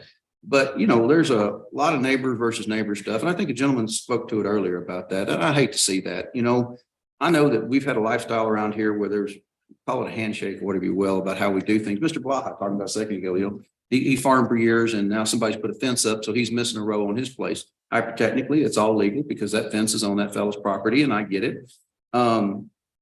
But still, it's not what we're used to. It's not the way of doing business that we're used to. And the biggest thing is that, you know, we're pretty well known as an open community of talking about things. We can disagree without being disagreeable. We can discuss any subject. I hate to hear that, you know, they had a bad time with another political subdivision. That stinks. But again, you know, when we did the one up on the mountain, what we called them the mountain, the 3W Ranch, 4W Ranch, what is that one? Yeah, that's 4K Ranch, yeah, 4K, Rawson and 4K. Those gentlemen of those ranch owners came in here and they talked about how this is going to benefit them and what they're going to do. And I don't want to speak for somebody else, but it's a nice balance if they just, you know, I get phone calls from people all the time. Hey, we'd like to do this. I'd really appreciate it if they'd show up in these hearings and talk occasionally. I remember as a child, the federal land came in, people started getting checks to let their land go crazy. A lot of the farmers would be a John Deere International would be talking about they've got skunks, they've got snakes, they've got all kinds of stuff in there, and they do not like that being out there. And so all through the years, different things that have aggravated people, and nobody could do anything about that. The other thing I'd like to point out is as we get through with the ones we yet have done, we're going to have over $2 billion worth of solar farm investment. I remember last year in the budget, the total tax base was what, a little over $2 billion. 3.2 billion, if I recall correctly. 3.2. So we're 3.2. doubling our tax base on solar farms. And so people who want a better road or whatever are going to see some changes. Now, there will be some changes because all the people moving here, the sheriff's going to need more people because a few of those people probably need to be arrested, but we're going to need to have better roads and better everything. And doubling our tax base is not a big deal. Fair enough. Anybody else for public hearing on Grand Solar 10 this morning? Grand Solar 10 LLC. I know it's not comfortable speaking in a group about our opinions. Believe me, I'm about the most uncomfortable person in this room at the moment. But we have to do it as part of our community, as part of our jobs, to have discussions with each other, whether we agree or not. We're still gonna see each other at Walmart, at church, wherever. And it's all about, hey, having open discussions about what we're looking at and what's going on. By all means. I have not heard anything about flood protection. All right, besides speaking to the school board, I would sure like to have that addressed. Are we gonna be working with this, these abatements on flood? Well, it's the same, yes, sir. So to some degree, yes. And to that degree, off the top of my head, without researching the subject totally, the same easements and flowage easements that apply to these floodplain sites will have to be respected by the solar companies, which we can enforce legally through them. I haven't thought about making them pay for dam repairs yet, but man, you just gave me an idea. Is there any studies, and I'm asking this, I don't know, is there any studies on erosion and flood? So there are some out there. I'd like to see, I don't know where to. Okay, Google Scholar is where I found it. You know, you Google and you Google Scholar. They do a bunch of white papers, legal stuff like that. I take serious the claims that people make, and I'm not saying anybody doesn't say I don't, but you know, we had the claim when we started this years ago about wildlife. I thought, man, that's important to me. I want to see the wildlife around here. Well, some parties thought that it'd run the wildlife off. Well, actually, Texas Parks and Wildlife is showing where it's actually the opposite. You're seeing more wildlife come in. You know, it's like we hear concerns about runoff. Well, you know, let's say it's farmland and it's terraced. Well, it wasn't terraced when it was God created it. We created it because we plow the field up, cut the grass out. So when it goes back into grass, that slows down the runoff, which should slow down the erosion.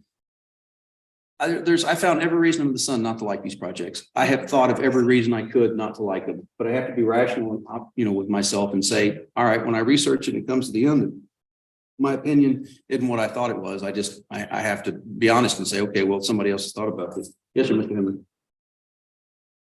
Look, Google risk map, Oh, there you go. The Brazos River Authority over the last 10 years has done an exhaustive flight or study of everything that's close to the Brazos River.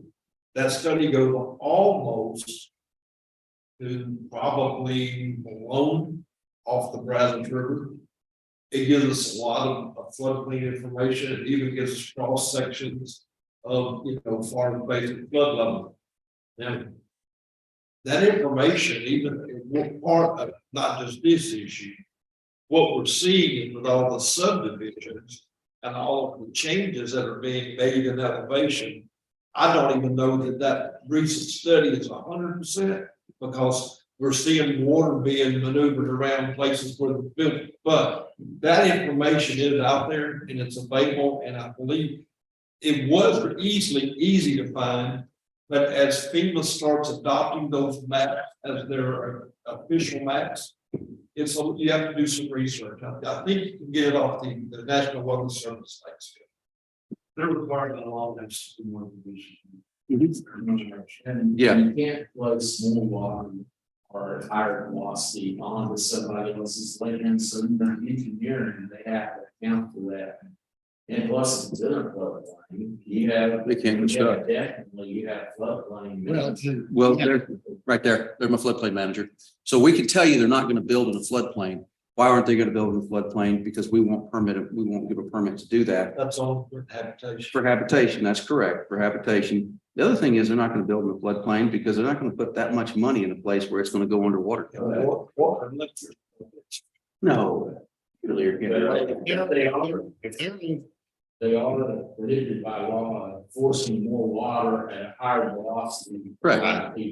Yeah. And so their engineering is going to have to take care of that from the start. But if they're in the middle of a field, as in your instance where it's terraced, and they're gonna flatten the top of that, that's gonna change the flow of everything around. Well, it's something we could. Be retention ponds. So something built. let's think about this. Put it in this front then. That's what I'm saying. What? We need to ask for those engineering plans. Is something that we run by our local soil conservation. We have 3 soil conservation services here in Hill County. And depending on the soil conservation service it's in, that's a good thought. We need to get those plans and have them run by the conservation service. Because our FP sites are pretty rough shape in general, and if we put water in the wrong places, it becomes a big issue. Yeah, we don't mind giving him more work, but this we don't want to do. He's overpaid anyway. Well. Shots fired, folks. Shots fired. All right, thank you for that. It's good. And again, that's why we have these open meetings, is so that people can throw things out as ideas that we're not going to think of otherwise, or maybe that we overlook. So that's a good point. You tell them what you want to, and we'll just still make it smile. What precinct do you? Yeah, yeah. All of them, yeah. No, Backtracking now, all right. Yeah. All right. I don't, yeah, I don't know. That's reading, I know there's gonna be more tax base. I don't harbor my ultimate opinion on the tax base of the county. I don't. And I know it's gonna be beneficial to the county. I really look at it from a do no harm standpoint and do no harm to county finances, county roads. So on this one, I had a question. yes.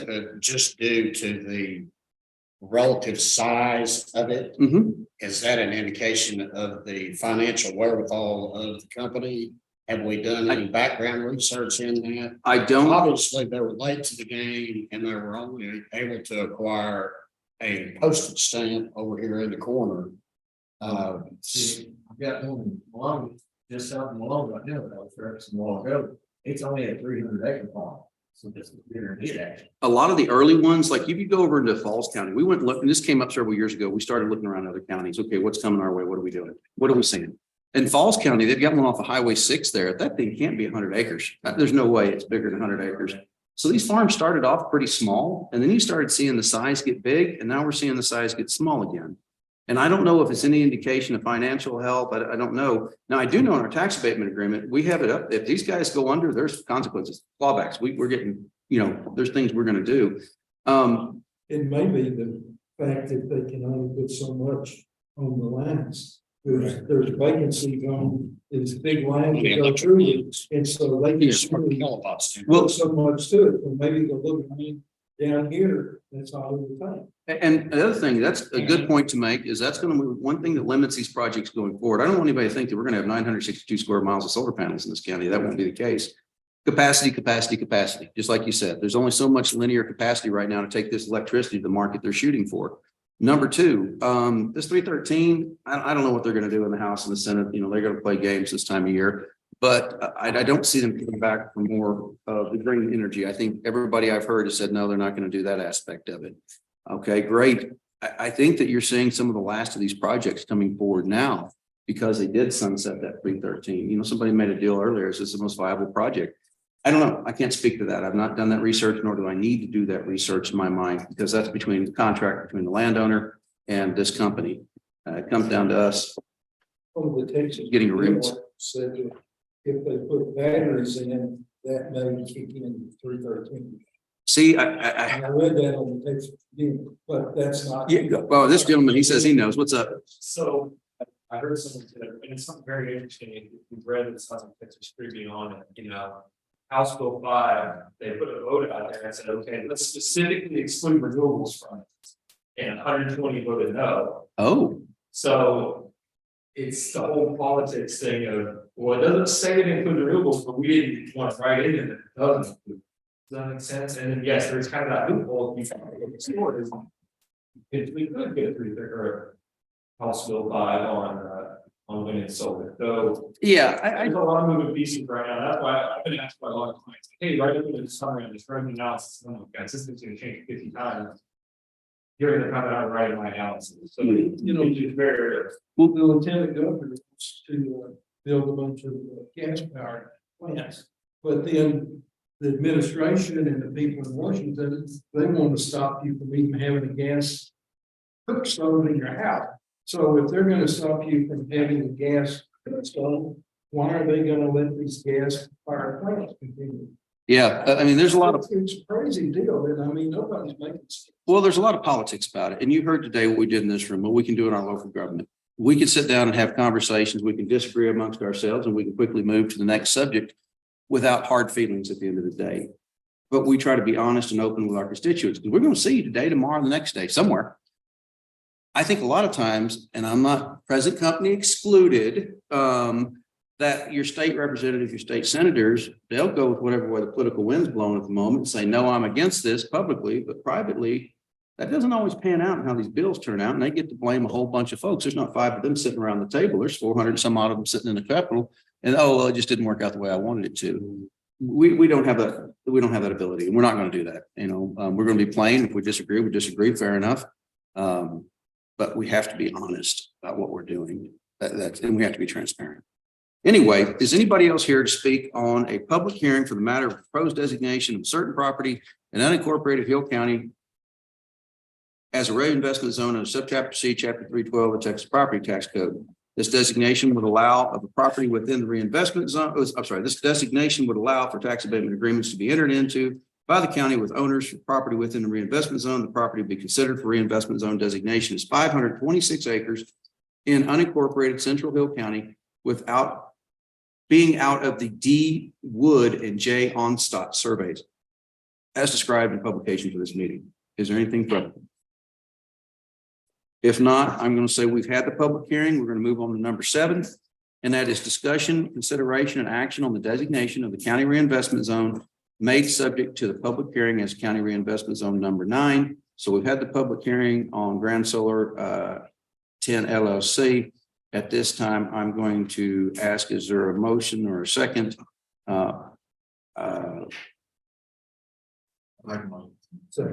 Okay, there's a motion and a second. Is there further discussion? All right, no further discussion. Well, I have a little further discussion. Okay. We were talking a minute ago about adding the engineering and the drainage to the agreement.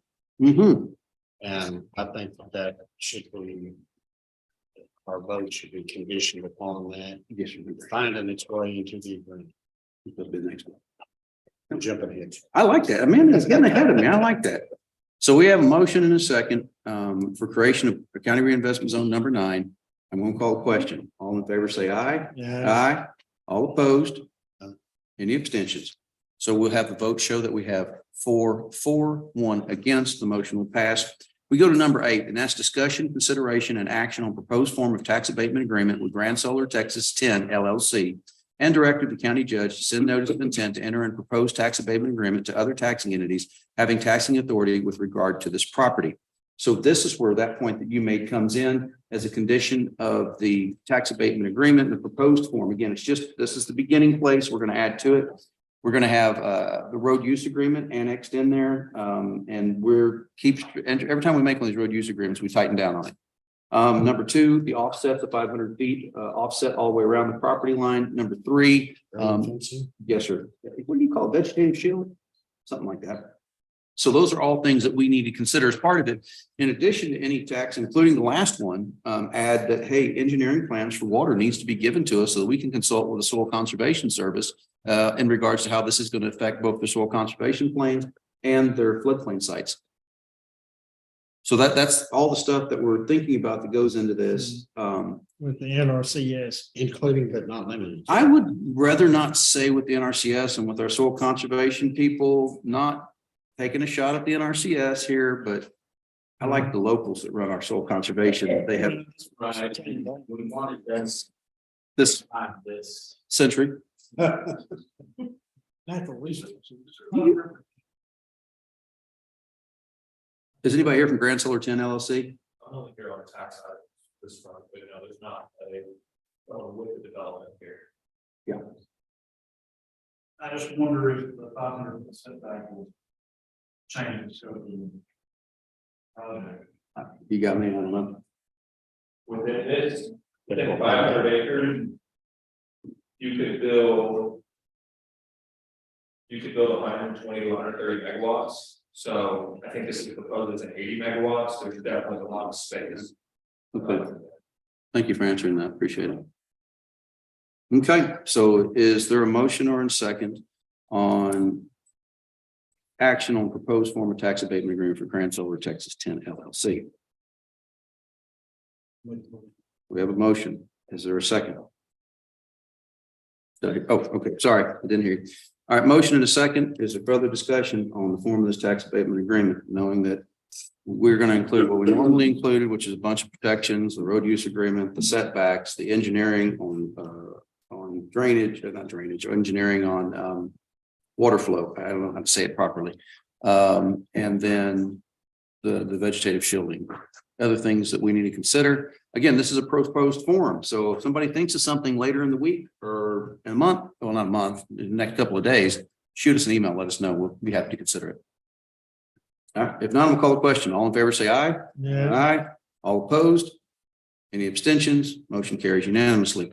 Number 9, moving into public hearing on the matter of proposed designation of certain property in unincorporated Hill County as a reinvestment zone under subchapter C, chapter 312 of the Texas Property Tax Code. This designation will allow for tax abatement agreements to be entered into by the county with owners of property within the reinvestment zone. The property to be considered for reinvestment zone designation is 648 acres, 648.77 acres. That's oddly specific. In unincorporated Hill County, being out of the A. Johnson R. Hope surveys described as a publication for this meeting. And this particular one, let me get to the page. Go ahead, Mr. Dixon. This will be an 88 megawatt solar electric generating plant through the capital investment is 250,000 $250,000, $157,250,000. Okay, the taxable value off of that should be at least 130 million. I think we have the maps. We do. This particular project is interesting, and let's talk about why it's interesting. It actually has 3 13s with 2 separate school districts.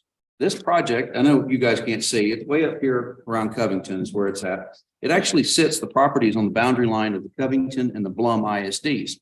And they don't know exactly where the panels are going to go, if they're going to go, how many are going to go on this side of the line, how many on that side. So when these folks came and presented this to us originally, they say they have 3 13s with both of those school districts, but they're not certain the final arrangement of the panels. So what goes where yet? Is that McPherson? Yeah. The property individuals on this are, yes, McPherson. It's Rockin' S Ranch, Kenneth McPherson, and Richard and Kenneth McPherson. So again, kind of a single property owner. That's your opportunity to comment. It's public hearing. Forgive me. Yes, this is your project. Come on up. Yeah. Did a lot of listening this morning. Appreciate everybody's commentary. Again, my name is Evan Warren. I'm with Ernst & Young. I'm with Jackson, the Samsung development team on the project. And again, that was a good kind of segue, kind of what's different about this project, and maybe some other topics that we can go into. And that is just truly the development cycle of these projects. You mentioned just because what we're talking about here is less than 1,000 acres as compared to the 2,800 acre solar farm, doesn't mean that Samsung's financial capacity is any less. There's different markets out there. There's the capacity on the transmission lines. There's just the available land for actually development within the specific area that we're looking at. It's all of these things that Jackson and his team that we work through, along with figuring out the financials of the project and working on tax abatements and value limitation agreements with school districts.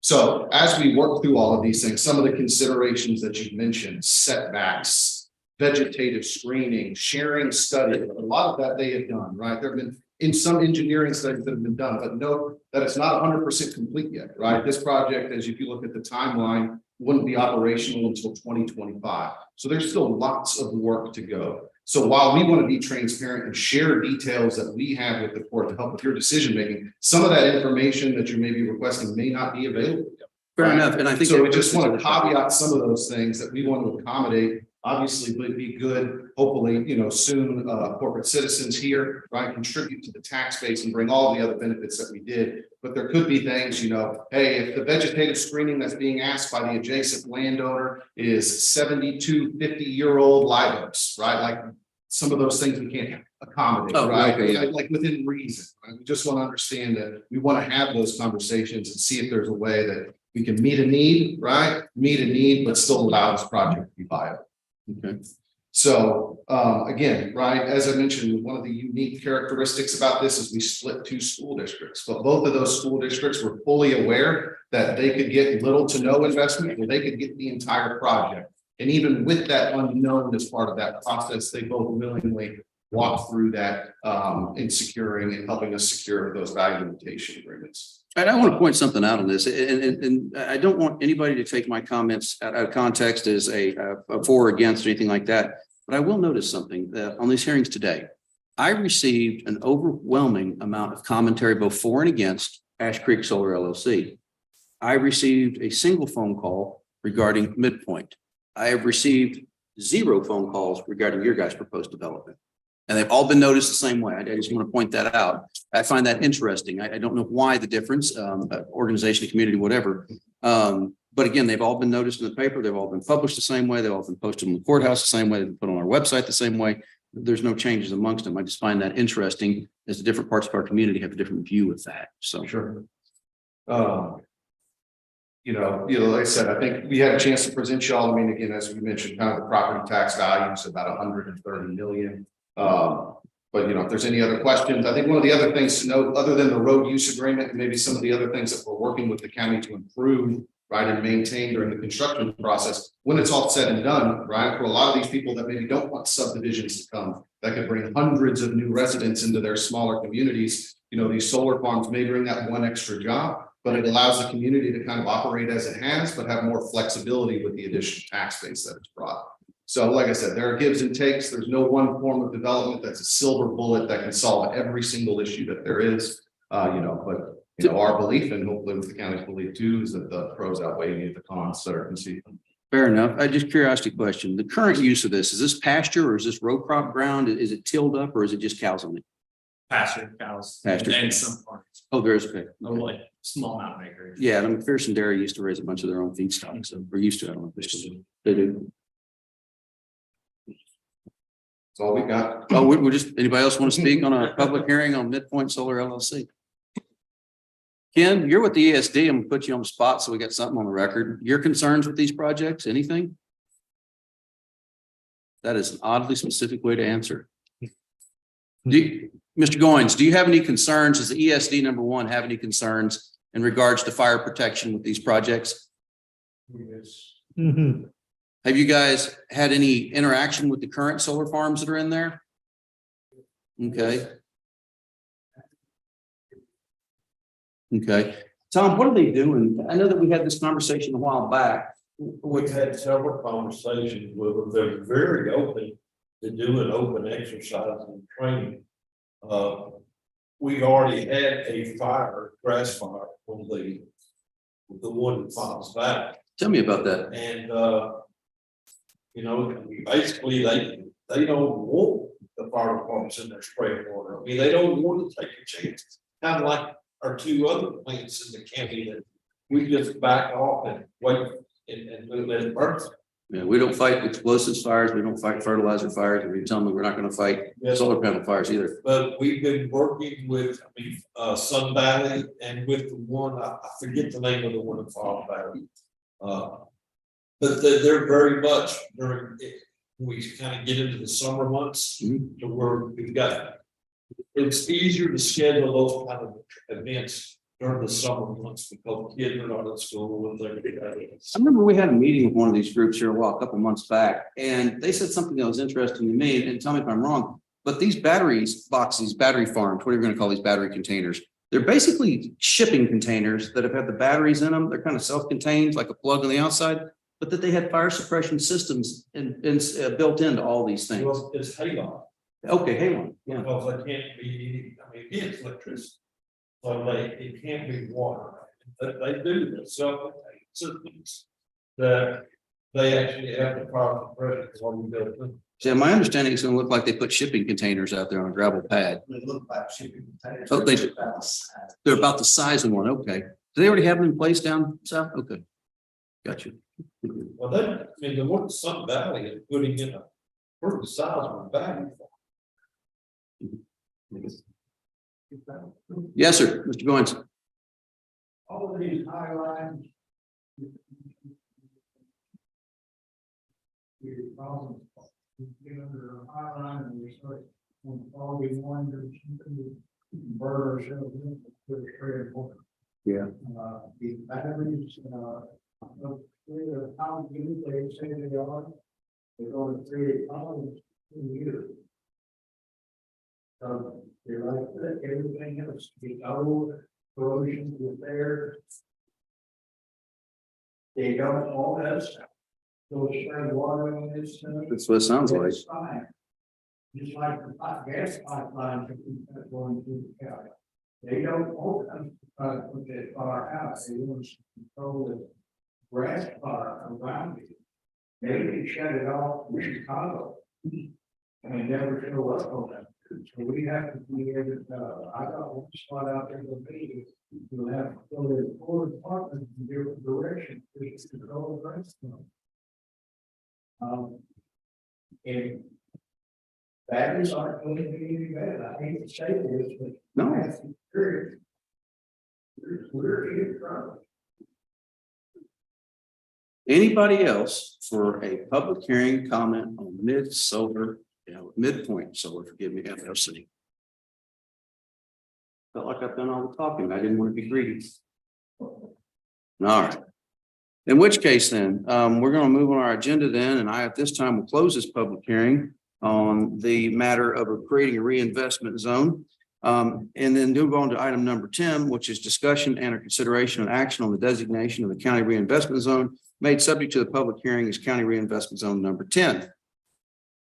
I'd like to make an amended motion that we, it doesn't sound like these guys are as far along as the others, and there are some things that need to be fleshed out. And I'm gonna make a motion that we push this for 3 months while they get the rest of their stuff put together. Go ahead, Mr. Dixon. I'm sorry. Where did we get that? I don't know. Just from the comments that he made. You may speak. Go ahead. It's an open. No, I didn't mean that what said this is a long process, but this is the critical one. I think some of the other commercial operation states are in 2024. So what we're talking about going operational in 2025 is we could be potentially starting construction as soon as 9 months from now. So this is critical. That's much quicker. We have some of that information ready to go. What we're just saying is that not all of the information is completely final, right? Who our contractors are going to be and all of those things. Those are still part of it. So again, all I was just saying is that we want to be an open book and share what we've done. But again, getting this in place in the road use agreement, so we know what our financial commitments are to, is critical of the ongoing development. So how would the, what would that impact your financial ability to execute the plan if we put the road use agreement, the setbacks, the fencing, the engineering plans? What kind of impact does that have on your financial ability to execute the plan? It's a great question. So that's exactly what we want to evaluate by continuing to move forward, so that we can see some of these proposed changes that have been made in the other motions and the creation of the other zones. That when, we work with Mr. Dixon, we get these final agreements, not the proposed agreement, but the final agreement back. We can then evaluate, okay, this is going to cost this is going to be this, but this is the benefit of why, does this still work for all parties? So that's why we're asking this to continue on in the same process. We're in the exact same stage as all the other ones that were before us. Okay. I just wanted to provide additional context as to the development process of the solar farm. That's all. Thank you for letting me comment. This might be a conversation for a different. One of the issues we've also got in Henry is all the RV parks that have just sprung up out of. Yeah, that's the different issue, different day. We're working on that, but again, limited authority. But not 9% of the people of RV parks because of all these products. I don't know that it's 99% because we're having a serious criminal element issue in those, but again, that's a lot of head nods over here. We'll bring that up at a later date for sure, but we do need to talk about that at some point soon. And we will do the subdivision rules and regulations, which are being revised as we speak. And hopefully by the end of June, we'll have those before us. So anyway, different subject. Your motion, does it still stand or modified or? Not withdraw. Okay, withdraw the motion. So at this point then, is there a motion to create a reinvestment zone number 10 in Hill County? There is a motion. Is there a second? There's a second. Is there further discussion on this? I'm not trying to be awkward, guys. I'm just making sure I gave everybody time to whatever thoughts come to mind.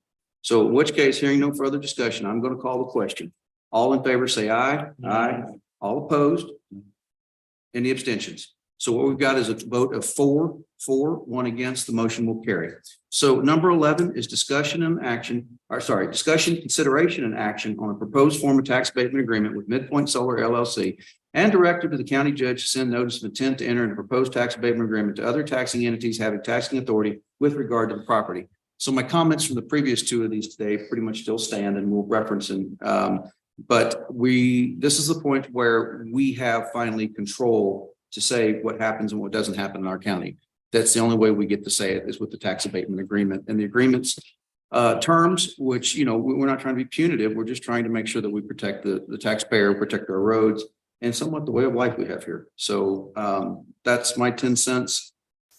And I'll make a motion that we propose a tax abatement agreement with Midpoint Solar and give the county judge, and I know that's a little bit of a conflict, but not really, the authority to notice of intent to enter and propose tax abatement agreement to other taxing entities. That's my motion. Is there a second? Have a motion and a second. Is there any further discussion? No, just that we get all of those things that we've been talking about in there. Amen. Exactly right. And more. So, all right, in which case I'll call the question. All in favor, say aye. Aye. All opposed? Any abstentions? Motion will carry unanimously. All right, we're going to move along to the next public hearing. Public hearing to post a maximum prudent speed of 35 miles an hour on Hill County Road 2210 near Aquila. I can't get it lower than that according to the transportation code. 35 is the lowest I can do. Thank you, guys. Thank you, everybody's here today. So is there anybody here to speak on Hill County Road 2210, a maximum speed limit of 35 miles an hour? 2210 can carry the speed limit of 35 miles. That road would be good for that. Okay. We have one comment for the public hearing. Is there any other public hearing? Anybody here, 2210? No? Don't know about it? I don't know. Okay, which case, hearing nothing else for public hearing on posting a maximum prudent speed of 35 miles an hour on Hill County Road 2210, I'll make a motion to close the public hearing. Is there a second? Second. Motion is second. All in favor, say aye. Aye. All opposed, any abstentions? Motion carries. We close the public hearing. Number 14, discussion or action to post a maximum prudent speed limit of 35 miles an hour. So we had the public hearing. Now we're going to take action. Is there a motion to post a speed limit? Motion second. A motion and second to post a speed limit of 35 miles an hour on Hill County Road 2210. Any further discussion? Speed up. I heard it. Yes. Okay. At this time, It's only been posted for about a month. yeah. Okay. So anyway, long and short of it, I shall call the question before you get in trouble. All in favor, say aye. Aye.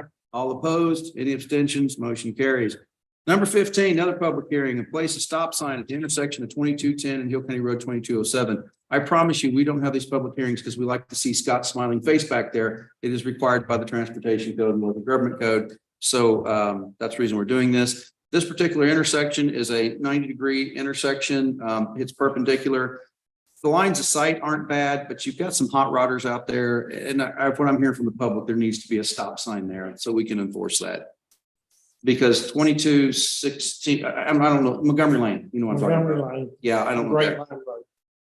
Oh, they used to call it New Road. Now they call it Grapevine Road. Okay, I didn't know that. How did you? Anyway, Montgomery Lane is a straight shot, and people tend to speed excessively on that road. So my personal thing. If the trucks don't knock it out. But that was the same road that you offered to chip seal, and they said, no, we don't want that. Yeah, Anyway, but we did chip seal. yes, he did. So, all right. So that's a public hearing. Is there anybody else here for a public hearing to speak on the subject of a stop sign at the intersection HCR 2210 and HCR 2207? Hearing none. All right, we're going to move. I make a motion to close the public hearing. Second. Motion second is all in favor, say aye. Aye. All opposed, any abstentions, motion carries. It means number 17 is discussion or action to place the stop sign. Motion second. Any further discussion? If not, all in favor, say aye. Aye. All opposed, motion carries. Number 18. The last public hearing of the day. If you've not spoke yet, this is your, like an auctioneer, you know, getting bid. This is your opportunity to talk to the commissioners court. So public hearing to post a maximum prudent speed limit of 35 miles an hour on HCR 2200 near Aquila, Texas, from the intersection of HCR 2200 and FM 1304, 3,960 feet south. I know there's nothing we can do with it, Fair enough. Yes. but 35 miles an hour is too fast for that area. I took some kids home from school the other day down there. And I love your road building techniques, but I don't think anybody's gonna get real fast on that road in that corner. No. You can't do it. So y'all did, Did that come out as nice as I hope you said? so y'all did drive. Yes, sir. I drove it. I mean, I pay attention to what's on the agenda. I went and looked at it. So. Well, you know, 35 miles an hour is, you can't. do And that it. raggedy old farm truck of mine, 35, we'd gone off in the field, Jack. So it's self-limiting from that standpoint. So I'd rather not even put one up. Because people are gonna try to drive 35 miles an hour. Oh, there's a speed limit sign. I'm gonna drive 35 miles an hour. I agree with you. I mean, it's one of those weird, why the state doesn't trust us to go, hey, we think this needs to be a lesser speed limit here. I don't understand that, why we're limited to only 35. It makes no sense because there's situations like that. Hey, careful now. That chair costs money. I'm gonna make you pay for it. I'm not worried about sharing this leg cramp. Oh, leg cramp. Okay. I'm with you. I don't get it. I don't understand why we aren't allowed to have more discretion. You know, state of Texas, you go into a corner, they'll put up a yellow sign to advise you. We can't even do that. So I don't know, but if you don't want to do this, I'm all for that. So. Well, let me talk to the locals down there, Miss Holt. There was one Yeah, that- that's your job, buddy. But anyway, I'll go by and talk to her. But 35 is gonna be too fast for that road anyway. But why can't the court commissioners post at 20, 25 miles? Why can't we vote for a road like that? We don't have the legal authority to do so, and we can only do those things the state of Texas allows us. So the transportation code says the minimum speed limit we can set on the county road is 35, even when we know that 35 is too fast. It should be 20. So I agree. There's places it needs to be 15. So a lot of subdivisions and a lot of roads, you see a 20 or 25 mile an hour. So in a public, okay, so let's say talk about subdivisions and not the county. But it's the homeowners association that's posted that, and they're not under the authorities we are, and they're enforcing it through fines and fees against your home. It's not a criminal action like you'd see in my court. Cities, they have authority for most of their city streets to post their speed limits. There are some limitations when it comes to through thoroughfares from the state, like Highway 22, 171 here in Hillsborough. I mean, we're limited by the transportation code. I'd love to be able to tell you that, yes, we could, but we can't. Up in Tall Timbers, there's a road up there, Cheney Drive, there was a 25 mile an hour speed limit. And somebody didn't like it, somebody stole it. Well, they've been calling me to get one put back up. Am I legal to put that sign back up? I need to look to see who put it up originally. Was it us? Did we? That had been back when Busby or Kenneth Reed or. Maybe not everything that happened in the past was always, you know, the way it should have been. Why can't I put a 25 mile? If you wouldn't have told me, maybe you could have, but now you let me know I'm the prosecutor and the sheriff. I gotta be careful here. But anyway, it's been requested, you know, that. Yeah. Yeah. That's it. Yeah. Find somebody homeschools. We'll make it a school zone. You're right. But, you know, there's speed limit signs out there are 20 and 25 mile an hour speed limit. Look, I'm gonna let you know two things that I think. Number one, when we put a speed limit sign up, all we're doing is giving some kid a souvenir. All right, because they get stolen as fast as we can. This is not a shot at my sheriff. It's not a shot at any law enforcement in this county. They have a limited number of people to work with, and we got 1,200 miles of road. So to expect them to be out there 24/7 is just not reasonable or realistic with the resources we have. The city of Hillsborough, they've got X number of, well, they probably got as many officers on the streets we got in the county, and they've got a small geographic footprint. So I know that if the sheriff's office, the constables, the troopers, they see somebody violating it, great, they're gonna do something about it, but they kind of got to be there to see it. I'm not saying don't put speed limits up. That's not it. I'm just saying, I don't think it does what we hoped it would do. Well, you know, I can post it between that distance with 3,900 feet and just put it in one location between the two S curves. Well, put it at 35 today, and if we can find a way or some justification to lower it in the future, we can always come back and do that too. But just right now, what I'm telling you, the state of the law is the lowest I can get you legally is 35. Understand that. And I hate that, but I understand it, but I keep arguing it. that's okay. I appreciate it. I keep talking. Yeah. I just dragged this out until we all starved to death by one. We can do that. Okay. All right. Thank you for that. Was that said nicely too? Go ahead and move along. Thank you very much. You guys need to keep ahead a little. Not near as tacky. I did not. That's a difference. I got that second cup of coffee. I got that second cup of coffee that Miss Lewis wouldn't let me have at home. She's not watching. We're good. Okay. So number 19, do we have, I'll make a motion. We close this public hearing. We have a motion to second. All in favor, say aye. Aye. All opposed, any abstention, motion carries. Number 20, discuss and or action to post a maximum prudent speed limit. Remember, we had a public hearing. Now's the action of 35 miles an hour on Hill County Road 2200 near Aquila from the intersection of Hill County Road 2200 and FM 1304, 3,996 feet south. Second. All right, motion to second. Oh, yeah, all in favor, say aye. Aye. All opposed, motion carries. Okay. Does that mean the 4,000 feet? Just drop the hammer on it. You know what's gonna happen. Yeah, 3,997 feet. They're gonna start rolling coal on you. But you know, it's highly truck traffic by Monarch down there, and the trucks are not the problem. It's the people in between the two processes. Yeah, but we do it.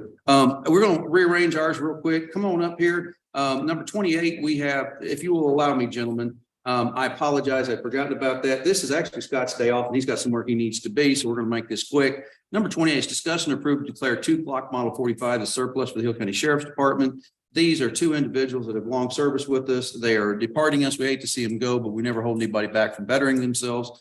And those longtime public servants, not the short time guys, we have in the past done this, retired the pistol and issued it to them. Go ahead. And that's what we're asking to do. In this case, they're both the Glock 45s, which is the 9mm that we carry. One of them is actually equipped with an RMR, a red dot sight. We're trying to equip all of our officers with that. Helps get you on target faster, fewer rounds. So one of them is equipped with that. This is for Captain Motherspaw and also Corporal Quinn, who's at McLean County. Justin's going to Ellis County. We plan to, I talked to David, he says that we, county attorney, the best way to do it is to surplus it. The county's not going to be out anything. I'm going to pay for the guns to give to them, and he's going to pay for his RMR. So we'll be replacing them. We want to surplus them and then give them as gifts. Okay, so the county's not going to be out of dime on this thing. You guys are backfilling out of personal funds. So, and the county attorney has crossed us off. I know all of these answers to these questions because we've done this before, but I got to repeat it for the record. So, okay. We have a motion. A motion. We have a motion to approve to declare 2 Glock Model 45s a surplus for the Hill County Sheriff Department to be issued to Captain Justin Motherspaw, and I forget what Matthew Quinn's title was, but Matthew Quinn. There will be no negative budget effect. Personal funds will be used to pay the cost of these to purchase the new weapons to replace these 2. And I do have an error in the order that I wrote in my brief. I have it as $1,416.40 that be coming out of pocket. Actually, that's the accurate number. What I have on the order is $1,476.40. So there's more money. $1,460.40. Oh, we'll always take another $10 out of your pocket. We have no problem with that. Okay, so that's the motion and that's the order. Any further discussion? If not, I'll call the question. All in favor, say aye. Aye. All opposed? Any abstentions? Motion carries. Number 29, discuss and approve a dog. Man, you're gonna have to sell me on this, partner. I don't like these dogs. It's not that I hate dogs. It's these damn dogs are troublesome for us. And that's why I put this picture. I'm not petting that thing. I don't know where it's been. All right. So, okay, so we hired Ty Hardy from Boston County Sheriff's Office. He has worked criminal interdiction for them. He wanted to come work for us, more opportunity. He is there. He was their canine handler. They don't have another canine handler, and so they have the dog. So their sheriff, Hendricks, reached out to Sheriff Watson and offered the dog up for sale with all the equipment for $2,000. It's our current dog is a dual purpose dog, which means that it will sniff out drugs and it will eat it if it needs to. Or it's an apprehension dog. This dog is a single purpose dog. It's just for narcotics. Unlike our dog, We did not train our dogs for marijuana because we envisioned somewhere down the road that might become illegal. I didn't want to see it. And then that dog would then be useless. This dog is about 6 years old. We've already talked to got its medical records. We've talked to Pacer, that's where we purchase or get our dogs from. And talking to the owner Brad, he said this dog has 2 to 3 years of work left in him. So what we're asking for, Sheriff Hendricks went to his commissioner's court, got permission to sell it to the sheriff's office. And it's for the sum of $2,000. The Brad, the owner of Pace Center, said it's valued between $2,000 and $3,000 for the sheriff will at $2,000. We have the money in our current budget line item. I actually believe we can. I'm not gonna say that, but we're coming to you in the spirit of transparency. We've already got it budgeted. We already have the funds to make it to purchase the animal. But in the spirit of transparency, we're asking your guys' blessing. What all equipment does he come with? Okay, well, like I said, if I can read his writing. Remember, Scott's got an appointment. He's gonna be able to. Sorry. No, it's okay. Ask your question. Three kennels, one outdoor, 2 indoors. Regular leashes, leather leashes, tracking lead, retractable leads, toys, food boxes, food containers, harnesses, a bulletproof vest. That's what I was looking for. Snip boxes, they're valued at $1,400. Narcotics training kit. And a couple of collars and stuff like that. Gotcha. Thank you. Yes, sir. Anything further? Make a motion to approve. There's a motion and a second. Any further discussion? I'll call the question. All in favor? Aye. All opposed? Nay. Any abstentions? Motion For real? carries for real. Sorry. Be safe. Hope things go well. I'll let you know, these dogs have been a problem for us back and forth, multiple issues. I'm not in favor of it. So again, motion carries. So please record the motion as 4-1. Judge Lewis in the negative. You know, just skip them down past 30. I don't know if we adjourn, somebody be mad at us. I got to go to 21 though, gentlemen, back to 21. That's the IPM contract. What that is the amendment to the Pharmacy Benefit Management Services contract. And this is indigent healthcare. Miss April, do you want to talk about this or that putting you on the spot? It's just an amendment to give pharmacy benefit management companies to actually align their prescription rates to go with the Health and Human Services rates for all compliance. That sounds like a good reason to do it. Amen. All right. Make a motion. Motion and a second. Any further discussion? I'll vote for this one, but just let you know up front. Okay. All right. All in favor, say aye. Aye. All opposed? Any abstentions? Motion shall carry unanimously. And we'll get that thing signed and done here in a minute. I know everybody's got things to do. Number 22, discuss and approve appointing Wendy Anderson and Robbie Dement to the Hill County Child Protective Services Board. Again, I want to apologize that you guys have had to sit here this long, but you get to see what we get to do. It's been very interesting, and I want to thank you for letting us see democracy. I also want to thank all the commissioners for all of the support that they give our CPS board. Because without your help and everything, we couldn't be here as functional as we are. I tell you what, you guys do humans work, and I don't think most of the county knows what you guys and gals have to do. There was a great bill, actually came up on the floor yesterday. Cody Harris, our former representative, gave an impassioned speech. One of the things I've always hated about how our CPS works, it's necessary to remove children from certain homes. It's unfortunately the way things are. But that child, all their stuff gets thrown in the trash bag.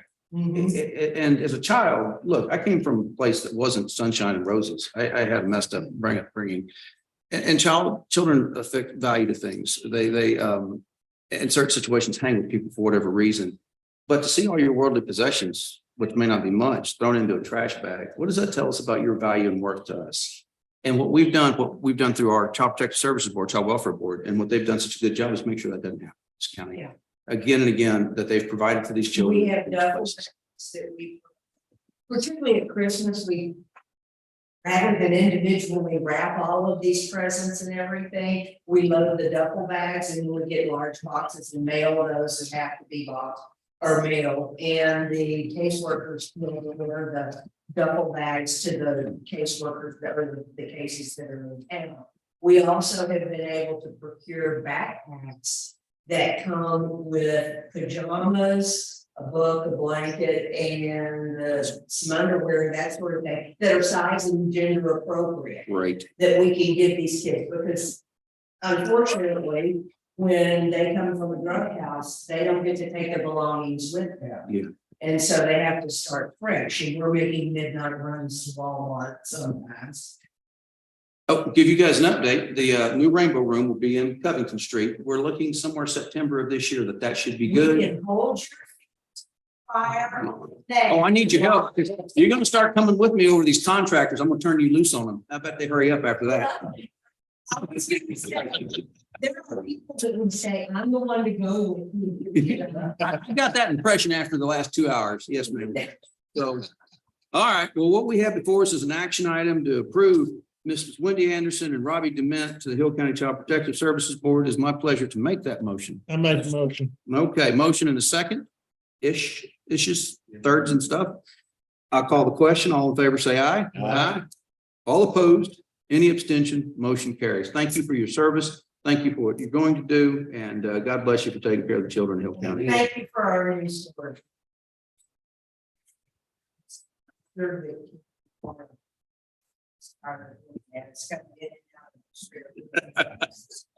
All right, we're going to move on to 23, which is discuss and or approve residential, non-residential contracts, interagency agreements with juvenile probation. Gentlemen, I'm giving this presentation. Unfortunately, Ms. Lincoln wound up in the emergency room with a family member this morning. I think things are going to be okay, but we talked about 7:15 this morning. Basically, what these agreements are is giving us another place to put some of these children that we pick up on detention. You know, we don't have a juvenile detention facility, and we're talking about children that wind up in a criminal court at this point, of their own accord. So we have to go to other places to put beds. As you can be well aware, there's a limited number of juvenile beds in the state, and sometimes the people we have contracts with just don't have room for us. So we maintain about 25, 30 contracts depending on the year, and I'm asking you for approval on these contracts. Second. We have a motion and a second to approve the residential, non-residential contracts and interagency agreements with the Juvenile Probation Department. Any further discussion? Hearing none, I'll call the question. All in favor, say aye. Aye. All opposed, motion carries. Number 24 is discussion action on application for a variance on Lake Life Villas on Lake Whitney. This is going to come under our subdivision, and this has been through our development committee, which our subdivision rules lay out, and they've asked for a variance. It's the first step. What the variance this particular organization is asking for, and they've produced it in writing, is our current rules require all lots to be 1 acre in size. We put those rules into place because you need at least a ½ acre for a septic system, maybe slightly more under TCQ rules. So we weren't limiting ourselves. What's not in our current rules, but what will be, is proposed to be in our next set of rules, is there will be certain subdivisions where they're not operating on individual septic on one area. So what Lake Life Villas is actually at the end of 2604, they're developing a property on the south side of the road, right on the lake, and they want to put lots that are smaller than a ½ acre, but they're going to have a municipal septic service installed. It will be operated by Hillco. So that's the variance they're requesting, is a variance from our subdivision rules on the lot sizes so that they can make a smaller lot. And in order to do so, they have sent us the paperwork and necessary information that they're going to construct this sanitary sewer system and Hillco will run it. And did they also include in that variance the phase build out concept?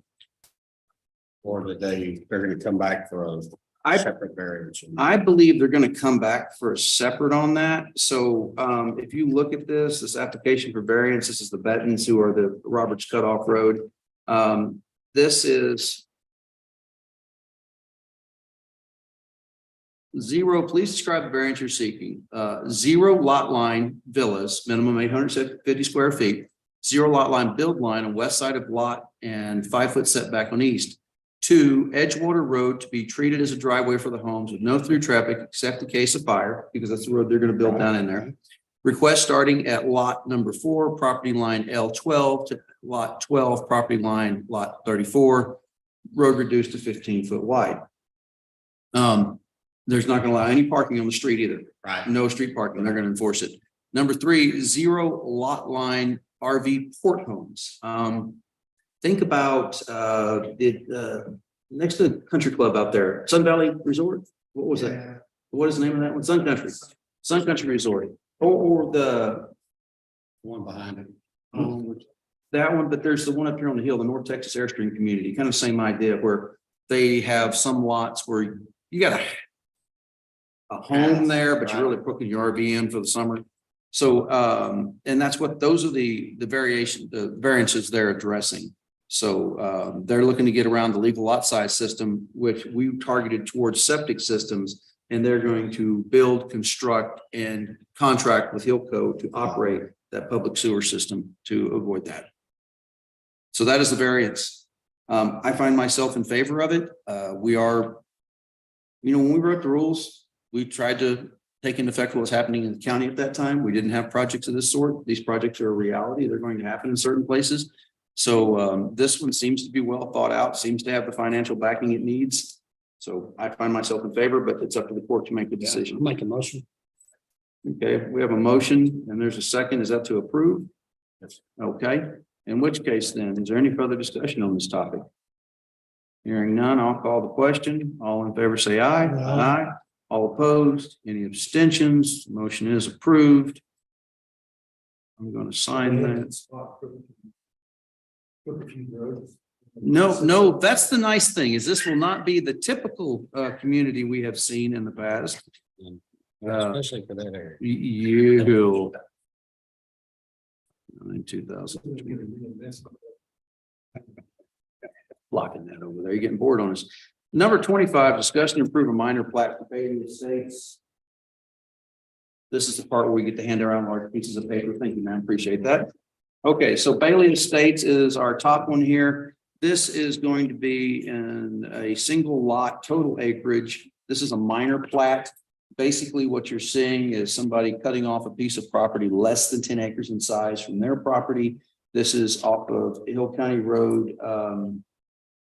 I can't even see that, 2348 and HCR 3111 West. It is. We originally thought it was in yours, but it is in his precinct. It's right there on the line. And it's on this corner down here. And basically you can see this map. They're cutting off a corner of that property. But that's the request. And the recommendation, obviously, from the development committee, since it's in front of us, is to approve. Motion and a second to approve a minor plat for Bailey Estates subdivision. Any further discussion? Hearing none, I'll call the question. All in favor, say aye. Aye. All opposed, any abstentions?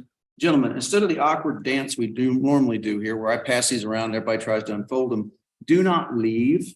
After court, we will go into my front office, lay these out so we can sign them. But if you leave, ooh, shame on you. So, gotta go. Yeah, no, that can't happen. It can't happen. Well, man, if y'all speed this up, quit talking so much, we get out of here. Well, I'll let Crump run the rest of the meeting. I agree with that statement. I think that's accurate. Number 26, discuss and approve a preliminary plat for Pistol Pete Estates. Pistol Pete Estates, again, has gone through the development committee. This one went back and forth for a good while to ultimately get it set. There are some questions about setbacks. All that's happened. This is off of Hill County Road 1313. And we finally got everything that we've requested. So this is what we're looking at. That's on here. Yeah. Oh, and the county surveyor actually did this one, so we know it's right. Anyway, that's the project site. It's there's FM 309 there. Here's the project site. That's 1313 in front of it. And what this is a proposed subdivision as totals 5 lots. Each one of the lots is about 1.9 acres in size, a little bit over. And it's been recommended for your approval. Make a motion. Whoa, stop. I got the wrong one. I have the wrong one. Go back. You were Mayspring this, weren't you? I Mayspring, I did. So that I had the Mayspring Estate one. I just looked at that and confused myself. I apologize. Again, Pistol Pete Estates. Let's go back. This is Pistol Pete. Pistol Pete is 18 lots. Please forgive me. Mayspring is the other one, also in precinct 1 that I was looking at. This is Pistol Pete. This is done by DFW Geodesy. I don't know who that is. As you can see, this is a preliminary plat. This is not a final plat. You look at the contour lines on it, you can see the setbacks on this. We don't have to sign this. It has all the necessary floodplain zone basis of bearings, utility service notes. It has a legal description on the front, the improvement statements. But the basics is this is going to come off of State Highway 171. And one of the things we do in our development committee, we bring TxDOT in up front now and talk with them and make sure they got the permits before we'll even bring this to you guys. There's no point in bringing you a project that ain't going to get permitted by TxDOT. So this has already received their permits from State Highway 171 to access this. There's no access from county roads on this particular subdivision. Motion is second to approve Pistol Pete Estates preliminary plat. Preliminary. Sorry about the confusion, guys. It's been a long day and maybe a third cup of coffee will be in order shortly. 27 is the May Spring edition. So